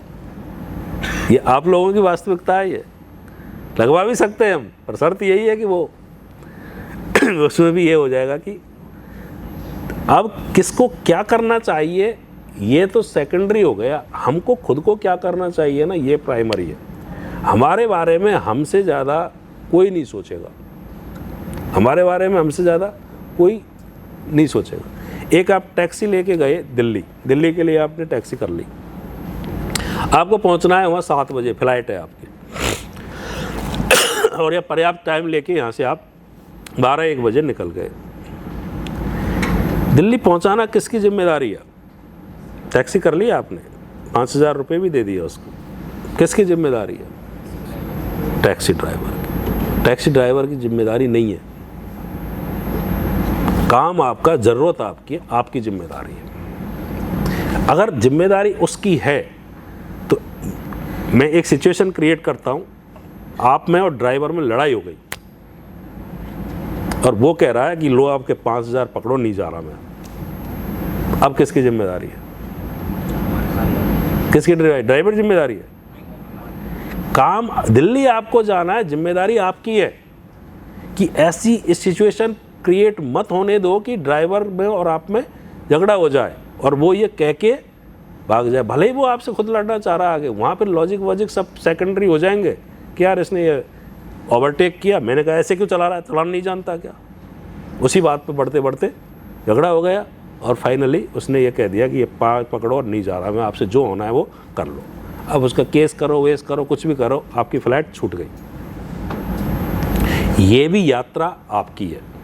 एस्पिरेंट टू ऑफिसर जो जर्नी है उसमें जो जिम्मेदारी है ना, खुद स्टूडेंट्स की है। खुद स्टूडेंट्स की है कि वो ऐसी स्थितियाँ क्रिएट करे कि जब क्लास में टीचर आए तो ज़्यादा से ज़्यादा पढ़ाए, अच्छे से अच्छा, किसी से बात करे तो अच्छे से ज्ञान दे। अब अगर आप किसी टॉपर को फ़ोन करो और उससे कहो कि यार तुमने जो तैयारी की है ना मुझे अभी फटाफट बता दो, बदतमीजी से बोलो, बताएगा वो? फिर आपको जिम्मेदारी है इसकी, साहब इसने तैयारी की है, बतानी चाहिए कि नहीं साहब ज़रूरत आपकी है, आपको लेने। आप प्यार से बात करो कि भैया मैं अभी दे रहा हूँ और मैं आप बड़ा इंस्पायर हुआ आपकी रील्स देख के या वीडियो देख के, तो अगर आपका जो अनुभव रहा है वो मुझे मिल जाए तो मैं भी इसमें सपोर्ट ले लूँगा आपसे, मैं भी कुछ लाभान्वित हो जाऊँगा। तो 2 चीज़ है, एक तो क्या है, हम ब्लेम बहुत शिफ्ट करते हैं और ये हमें बचपन से सिखाया गया है। ब्लेम शिफ्ट करना बचपन से सिखाया है। कैसे सिखाया? आपके घर परिवार में कोई छोटा बच्चा है 3 साल का, 2 साल का, और वो टेबल से टकरा गया, लग गई उसके, चोट आ गई, रोने लग गया। उसके सामने क्या करते हैं हम? टेबल को ठोकते हैं। चल के वो आया टेबल के पास, ठोकते किसको है? टेबल को बच्चे के लगा दी, ये लगा दी, मारते हैं इसको, है? नीचे गिर गया तो ज़मीन को मारते हैं। तो उसमें ये क्या कहना चाह रहे हैं उससे हम, कि इसमें जो गलती है वो तुम्हारी नहीं है, किसकी गलती है? टेबल की गलती है। तो बहुत वो हमने धीरे धीरे ये हमारा ट्रेंड बन गया कि हम अपने ऊपर उन चीज़ों को लेते ही नहीं है कि ये जिम्मेदारी हमारी थी। हम कहीं ना कहीं कोई ऐसी जगह ढूंढते हैं जहाँ ये कहा जाए कि ये जिम्मेदार है, ये जिम्मेदार है, ये जिम्मेदार है। सबसे बड़ी ज़रूरत है कि हम जिम्मेदारी लेना खुद सीखें, अपनी जिम्मेदारी लेना, खुद की लेना। क्योंकि क्या है कि दूसरे ने मान के चलो जिम्मेदारी पूरी नहीं की तो उसकी पर्सनालिटी का पार्ट अधूरा है वो, या उसके काम का पार्ट अधूरा है। लेकिन आपने अपनी जिम्मेदारी पूरी नहीं की तो आपके अधूरापन है वो, आपकी जिम्मेदारी आपको ऊपर लेके जाती है। तो जिम्मेदार हमेशा आपको खुद को रहना है। दूसरी, पहली बात तो ब्लेम शिफ्ट आप करने से बचेंगे, और दूसरा जिम्मेदार होना पड़ेगा हमको खुद के प्रति, कि हर चीज़ के प्रति जिम्मेदार हम खुद हैं। एक बुक है एटीट्यूड इज एवरीथिंग, समय मिले तो पढ़ना। उसमें यही है कि जो भी हो रहा है, जो भी हुआ है, उसके जिम्मेदार हम खुद हैं। ज़्यादातर क्वेश्चन आपसे पूछे, देखो क्या होता है कि सिलेक्शन के बाद या सिलेक्शन नहीं होने के बाद आप जितने लोगों ने आपके साथ जिम्मेदारी नहीं निभाई उन सबको भूल जाओगे, लेकिन एक शख्स याद रहेगा, वो होंगे आप खुद, कि काश मैं ये नहीं करता, काश मैं वो नहीं करता। औरों को भूल जाएंगे, ठीक है यार नहीं पढ़ा, दूसरी जगह से पढ़ लेंगे, ये रिक्शा नहीं तो वो रिक्शा सही, ये टैक्सी नहीं तो वो टैक्सी से चले जाएंगे। जाना खुद को है, उनको माफ़ कर दोगे, खुद को नहीं कर पाओगे। तो ये काश का कीड़ा मत छोड़ना आप। जब आप पेपर दे के निकलो तो आपको ये लगे कि मैं जितना कर सकता था ना उतना मैंने कर दिया। होना नहीं होना, क्योंकि सफलता केवल आप पर डिपेंड नहीं करती है। 1000 लोग हैं, टॉप के लेने हैं उनको, हो सकता है आपका 11वां नंबर है, 12वां नंबर है, उन लोगों ने आपसे ज़्यादा मेहनत कर ली है तो उनका हो जाएगा। आपसे ज़्यादा मेहनत नहीं की है तो आप अगर ज़्यादा कर ली तो उनका हो जाएगा, और आपने ज़्यादा किए तो आपका हो जाएगा। आपके 500 मार्क्स बेकार है यदि दूसरों के 550 हैं, आपके 400 भी अच्छे हैं यदि दूसरों के 350 कंपटीशन में। तो आप तो अपना बेस्ट दो, वो सब मिल जाएगा उसमें, जब आप अपना बेस्ट दोगे तो। और कोई क्वेश्चन? नमस्ते। कंफ्यूजिंग क्वेश्चन है थोड़ा, कि एक व्यक्ति है, बहुत सामान्य उसका परिवेश है ना, तो बहुत विपरीत उसकी आर्थिक स्थिति है, या इतना भी संपन्न नहीं कि उसको अपने आगे फ्यूचर के लिए जो है बहुत रिलैक्सेशन मिल जाएगा। स्कूलिंग भी बहुत अच्छी हुई है, कॉलेज भी बहुत अच्छा रहा, उसमें पोटेंशियल भी, उसको पता है कि वो ये काम कर सकता है, लेकिन कहीं ना कहीं ये लगता है कि नहीं अभी 100% नहीं हो पा रहा है, या 50% भी नहीं हो पा रहा है, मैं इतना कर सकता हूँ लेकिन इतना नहीं हो पा रहा है। तो उस चीज़ का जो गिल्ट उसमें डेवलप होता है, फैमिली का भी कोई प्रेशर नहीं है लेकिन फिर भी वो इनडायरेक्ट प्रेशर होता है, वो जो साइकोलॉजिकल स्टेट होती है उसको कैसे हैंडल कर सकते हैं अगर अपन फेल होने का डर? सर ये कहना चाहिए। नहीं, वो एक उनका क्वेश्चन अलग है। देखो क्या होता है, हम 100% पोटेंशियल का यूज कर ही नहीं सकते। जब कर ही नहीं सकते तो उसका गिल्ट नहीं होना चाहिए। दूसरा ये होता है कि पास्ट में हमने जब जो काम किया है वो उस समय के हिसाब से सर्वोच्चतम किया है हमने। हमारा जो उस समय का विवेक था उस हिसाब से हमने काम किया है। फर्स्ट क्लास में जब गए थे तो लाइन भी सीधी नहीं खींच पा रहे थे, उसके बाद थोड़ा लिखने लगे, करने लगे। तो जो पास्ट में जितना काम किया हमने, उस समय हम जितना कर सकते थे उतना हमने काम किया है। अब हम जितना कर सकते हैं उतना करें। जो नहीं हो पा रहा है उसकी वजह से परेशान नहीं हो, जो हो पा रहा है उसको सहेज के रखें। आप गेहूँ काटने गए, बरसात होने से लगा कि बरसात होने लग रही है, ठीक है, कुछ काट लिया आपने, लगभग 70% काट लिया, 30% नहीं काटा। आपकी प्रायोरिटी होनी चाहिए जो 30% काट लिया है ना उसको छाया दी जाए, उसको ऊपर ढका जाए, उसको बरसात ख़राब नहीं कर दे। 30% जो नहीं काट पाएँ उसके चक्कर में जो 70% काट लिया है वो ख़राब नहीं हो जाए। अक्सर हम यही सोचते रहते हैं कि यार ये हमें कर सकता था, नहीं किया, ये मैं नहीं कर सकता था। उसमें अपने आप को क्षमा करें, माफ़ करें उसमें। क्षमस्य अपराधम एक ट्रैक चलता है, उसको सुने।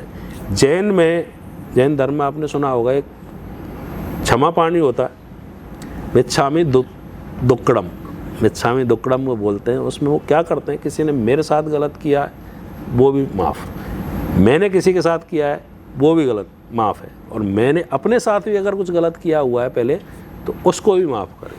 क्योंकि मान के चलो इस तरह के कंकड़ अगर जूते में है तो उन कंकड़ को निकाल के फेंको और आगे बढ़ो। अपने आप पर शर्मिंदा होने की ज़रूरत नहीं है, अपने आप को अपराधी मानने की ज़रूरत नहीं है, आगे बढ़ो आप। जितना मैं कर सकता था उस समय उन परिस्थितियों में मेरे विवेक ने जो कहा जो किया वो मैंने कर लिया।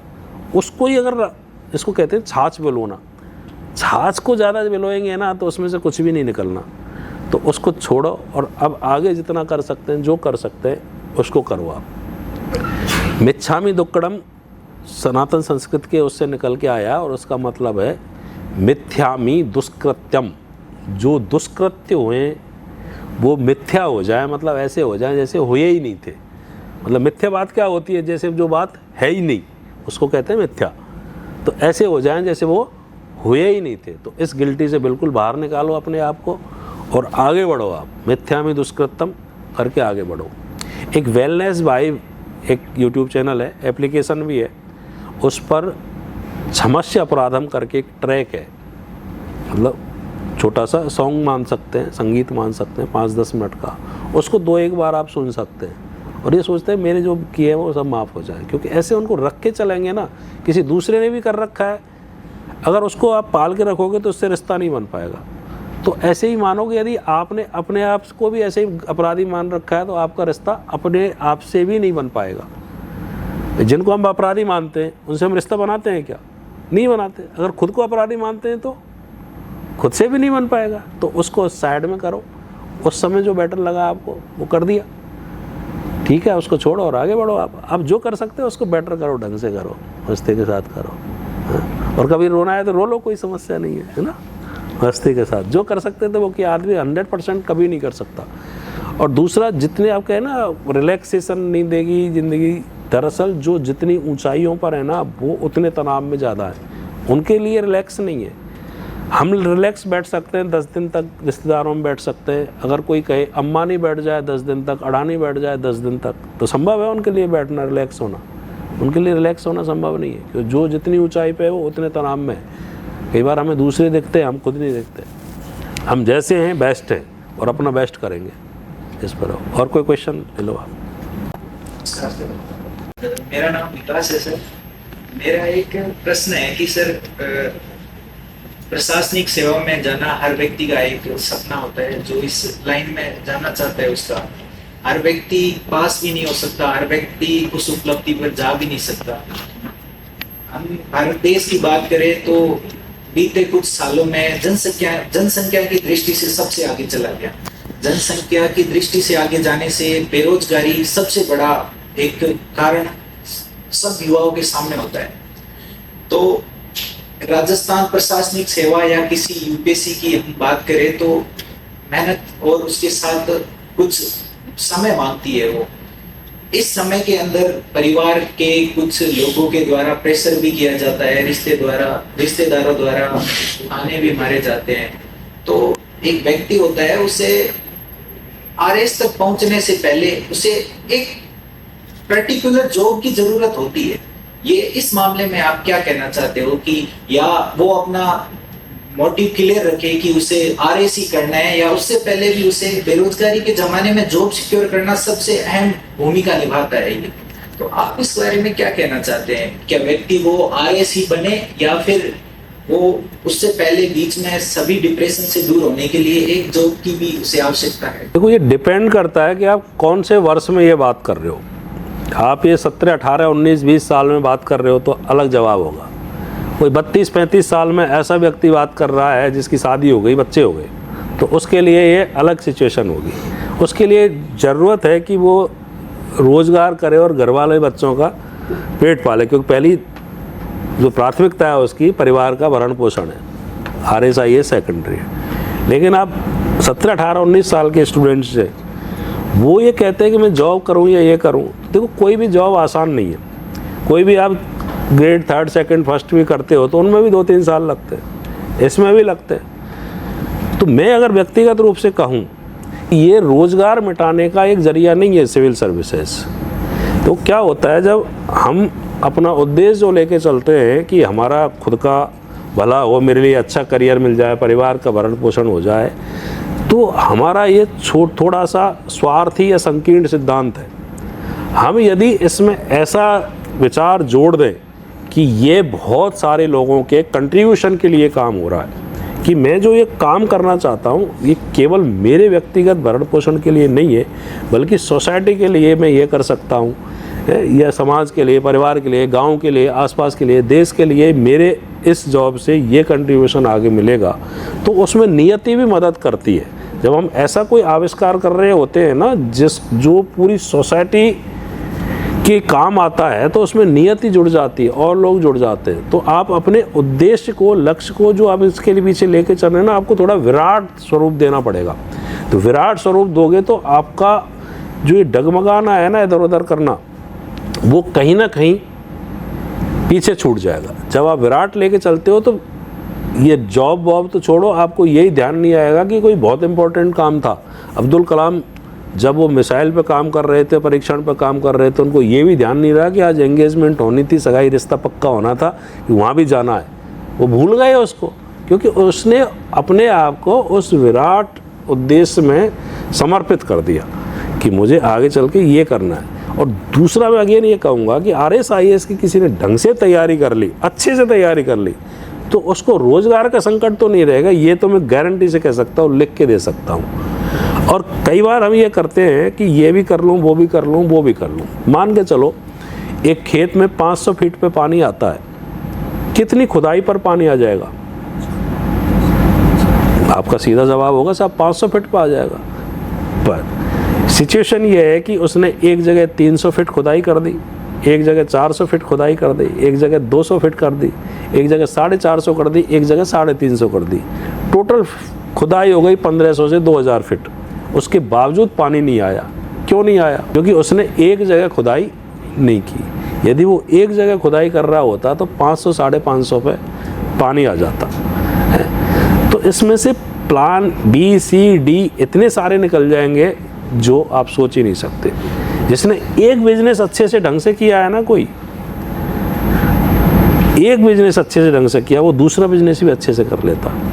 तो जिसने एक काम अच्छे से किया है ना, वो दूसरा भी ढंग से कर लेगा। लेकिन जो एक काम अच्छे से नहीं कर पा रहा है ना, वो दूसरा काम भी उससे अच्छे से नहीं होगा। एक तो अपने आप को क्यों को बहुत क्लियर रखो, और क्यों का मैच अपनी कॉम्पिटेंसी और रुचि के साथ कर लो। यदि आपकी उसमें रुचि नहीं है, कॉम्पिटेंट नहीं हो, तो आप मत करो। आपको लगता है कि यार मैं कॉम्पिटेंट सब होते हैं, पर ज़रूरी नहीं वो किसी काम के लिए हो। अगर मुझे कोई कहे कि यार तुम इंग्लिश पढ़ाओ जाके, इकोनॉमी पढ़ाओ जाके, तो मैं ज़बरदस्ती नहीं करूँगा, क्योंकि मैं अपनी परफॉर्मेंस वहाँ उतनी दे नहीं पाऊँगा हार्डवर्क करने के बाद भी, जो वास्तव में वहाँ ज़रूरत है। दूसरी तरफ मेरा सब्जेक्ट पॉलिटी है, हिंदी है, तो मैं वहाँ मेहनत करूँगा, तो वहाँ मैं अच्छे से काम कर लूँगा। देखो, शिखर हमेशा खाली होता है, हर जगह खाली होता है। किसी का 10 मंजिल का घर है, वहाँ 11वीं मंजिल के लिए खाली है। किसी का 2 मंजिल का घर है, उसके 3री मंजिल के लिए खाली है। 4 मंजिल वालों के लिए 5वीं मंजिल के लिए खाली है। तो टॉप सब जगह है। ये ज़रूरी नहीं कि सिविल सर्विसेज में ही आके टॉप करोगे या यहीं बहुत अच्छे बनोगे। यहाँ वो लोग आते हैं जिन्हें अपने अपने साथ साथ और बाकी सब परिवार, प्रतिष्ठा, समाज, सब कुछ जॉय ऑफ गिविंग देनी है, उनको करना। स्वांतः सुखाय वाले लोग सिविल सर्विसेज में नहीं आए। स्वांतः सुखाय का मतलब जो अपने सुख के लिए काम करते हैं, बस उनके लिए ये सर्विस नहीं है। SDM, DM, RPS, IPS कई बार महीनों महीनों तक ढंग से रेस्ट नहीं कर पाते, लेकिन जब काम सफल होता है, मिशन सक्सेस हो जाता है, तो वो चैन की सांस लेते हैं, यार चलो ये काम ढंग से हो गया। तो रोज़गार की चिंता मत करो, जिसने चोंच दी है ना, वो चुगा भी देगा। तो यहाँ घबराने की ज़रूरत नहीं है। अपनी कॉम्पिटेंसी को इस तरह डेवलप करो कि कुछ भी कर लेंगे। और जनसंख्या वृद्धि बेरोजगारी का कारण नहीं है। पॉलिसीज़ हैं, गाइडेंस है और निकम्मापन है, ये बेरोजगारी का कारण है। हमारी एजुकेशन में वो चीज़ें नहीं डाली हमें कि जिसकी वजह से हम अगर सरकारी नौकरी नहीं लगती है कुछ दूसरा कर ले। और हम इसमें स्वीकारने में कोई जो दिक्कत नहीं है कि वर्क कल्चर हमारा काफ़ी डाउन हुआ है। हमारे दादा दादी माता पिता जितनी मेहनत कर सकते हैं काम में, उतनी मेहनत हम लोग नहीं कर पा रहे किसी भी टाइप की। तो अपने आप को उस तरह तैयार रखो कि मेहनत करने में कोई संकोच नहीं रहे, आलस्य नहीं रहे, तो आप कुछ भी कर लोगे। आजकल के टाइम में तो लोग केवल यूट्यूबर बन के इतने सारे पैसे कमा रहे हैं, मजाक बना के इतने सारे पैसे बना रहे हैं, केवल किचन के वो ये सिखा के कि इसको आलू की सब्ज़ी कैसे बनती है, बैंगन की सब्ज़ी कैसे बनती है, इन चीज़ों को बना के आज की डेट में रोज़गार की कोई कमी नहीं है, बहुत सारे काम हैं। तो इसलिए बिल्कुल परेशान मत होना। अगर आपने ये डर के साथ तैयारी की, हार नहीं जाऊँ, तो आप डर को अट्रैक्ट कर रहे हो। जॉब नहीं हुआ तो क्या होगा, नहीं हुआ तो क्या होगा, ये डर अट्रैक्ट कर रहे हो आप। डर नहीं लगेगी, क्यों नहीं लगेगी, कारण क्या है जो नहीं लगेगी साहब? सिलेक्शन क्यों नहीं होगा, कारण ढूंढो क्यों नहीं होगा, ये वजह इनकी वजह से नहीं होगा, उन कारणों को पूरा करो तो निश्चित रूप से होगा। खुद से प्रश्न पूछें, क्या मैं इसके लायक हूँ, क्या मैं तैयारी वास्तव में करना चाहता हूँ, या घर वालों ने कह दिया कि आप वास्तव में खुद करना चाहते हो और आपका समर्पण उसके प्रति है, तो उन कमियों को तलाशो जिनकी वजह से लगता है कि ये कमियाँ ऐसी हो सकती हैं जो मुझे वंचित रख सकती हैं। आप जब इस रास्ते पे जा रहे हो, तो अभी मैंने एक संपादक ये लिखा था, अप्रैल की मैगजीन आ गई क्या यहाँ पे? अप्रैल वाली मैगजीन बांट दी आपको, मिली? उसमें एक संपादक ये है, पूर्व चलने के बटोही बाट की पहचान कर ली। कितने लोगों ने पढ़ा? नहीं पढ़ा। मैगजीन मिली, क्या पढ़ा था? अगर वो पहला पन्ना ही आप नहीं पढ़ रहे हो तो फिर आगे क्या पढ़ रहे हो? तो इनको पढ़ा करो। तो उसको आप ढंग से जाके पढ़ना कि पूर्व चलने के बटोही बाट की पहचान कर ले। चलने से पहले बाट मतलब रास्ता, रास्ते की पहचान कर लो। रास्ते में चैलेंजेस क्या आएंगे, रास्ते में प्रॉब्लम्स क्या आएंगी, व्यवधान क्या आएंगे, संसाधन कौन सी ज़रूरत होगी उनकी, उन संसाधनों को एकत्रित कर लें। जो चुनौतियाँ आने वाली हैं उनके लिए अपने आप को तैयार कर लें, और जहाँ जाना है वहाँ के लिए निकल पड़े, जहाँ जाना है वहाँ। अभी एक आने वाला है इस नई मैगजीन में जो आ रहा है, उसमें एक निबंध लिया यूपीएससी का निबंध था एक, कि जो जहाज़ होते हैं, पानी के जहाज़ समुद्र किनारे या बंदरगाह पर सबसे ज़्यादा सुरक्षित होते हैं, लेकिन वो इसके लिए तो नहीं बने हैं ना कि समुद्र किनारे खड़े रहें। वो किस लिए बने? एक किनारे से जो डेस्टिनेशन है वहाँ तक माल को, यात्रियों को लेकर जाएं, इसके लिए बने, उनकी सार्थकता इसके लिए। उसमें रास्ते में जो थपेड़े मिलेंगे, आंधी तूफान बरसात जो भी मिलेंगे, वहाँ ग्लेशियर मिलेंगे, कुछ भी मिले, बड़े बड़े जानवर, वेल कुछ भी मिल सकता है, उनके लिए तैयार करें, उनका सामना करें और उस रास्ते में बढ़ें। मतलब इसका कहने का मतलब है हम कंफर्ट जोन के लिए नहीं बने, हमारी सार्थकता है कंफर्ट जोन तोड़ के और आगे बढ़े, और सब कुछ मिल जाता है जो हम चाहते हैं। शर्त यह कि हम चाहते क्या हैं और उसके लिए समर्पित कितने हैं। कोई दूसरा आपको वो चीज़ों को गोदी में उठा के ओटीएस में बिठा दे या गोदी में बिठा के आपको मसूरी ले जाए, वो संभव नहीं है। वो संभव कर सकते हैं केवल आपकी मेहनत, आपका डिटर्मिनेशन, आपका उत्साह, वो उसको संभव कर सकता है और आपको ले जाएगा उड़ा के। और कोई क्वेश्चन नहीं? ये पढ़ना अब जाके, ये पूर्व चलने के बटोही है, इतनी मेहनत से लिखा, रात को लिखा था 12 साढ़े 12 1 बजे, पेन से ही लिखा था, ऐसे नहीं कि कोई चैट जीपीटी किया और लिख लिया। चैट जीपीटी भी बहुत कुछ करता, अच्छा लिखा आप। ख़त्म करते हैं, लास्ट एक आप संदेश एस्पिरेंट को क्या देना चाहेंगे, कैसे उसको तैयारी करनी है और किस हिसाब से फिर वो खुद को आगे हर वक्त मोटिवेटेड रख सकता है? देखो, एक तो क्या है, जो भी आप लक्ष्य सेट कर रहे हो ना, वो आपकी प्रसन्नता वाला होना चाहिए। अगर आप प्रसन्नता देने वाला करियर नहीं अपना रहे हो तो फिर अपने आप के साथ अन्याय कर रहे हो, और जो व्यक्ति अपने साथ अन्याय करता है वो ज़रूरी नहीं है दूसरों के साथ न्याय कर पाएगा। प्रसन्नता के साथ जब किसी खेल को खेलते हैं तो उसमें ना भूख लगती, ना प्यास लगती, ना कुछ नहीं होता, पैशन बन जाता है वो जब मन से काम करते हैं। तो आप मन से करो, सब सपोर्ट मिलता चला जाएगा आपको, सब सपोर्ट नियति उपलब्ध करवा देगी आपको। शर्त यह है कि अपनी सार्थकता सिद्ध करो, आप जो करना चाहते हो उसको करो, और बिना किसी झिझक, संकोच और डर के करो। ये जरूरी नहीं है कि वो आपको RAS प्रसन्नता दे या IAS प्रसन्नता दे। यदि आप प्रसन्नता के साथ टीचिंग भी करते हो, 3rd ग्रेड में भी हो, 2nd ग्रेड में भी, गार्ड भी हो, तो भी आप अच्छे इंसान हो। ठीक साहब? चलिए सर, धन्यवाद।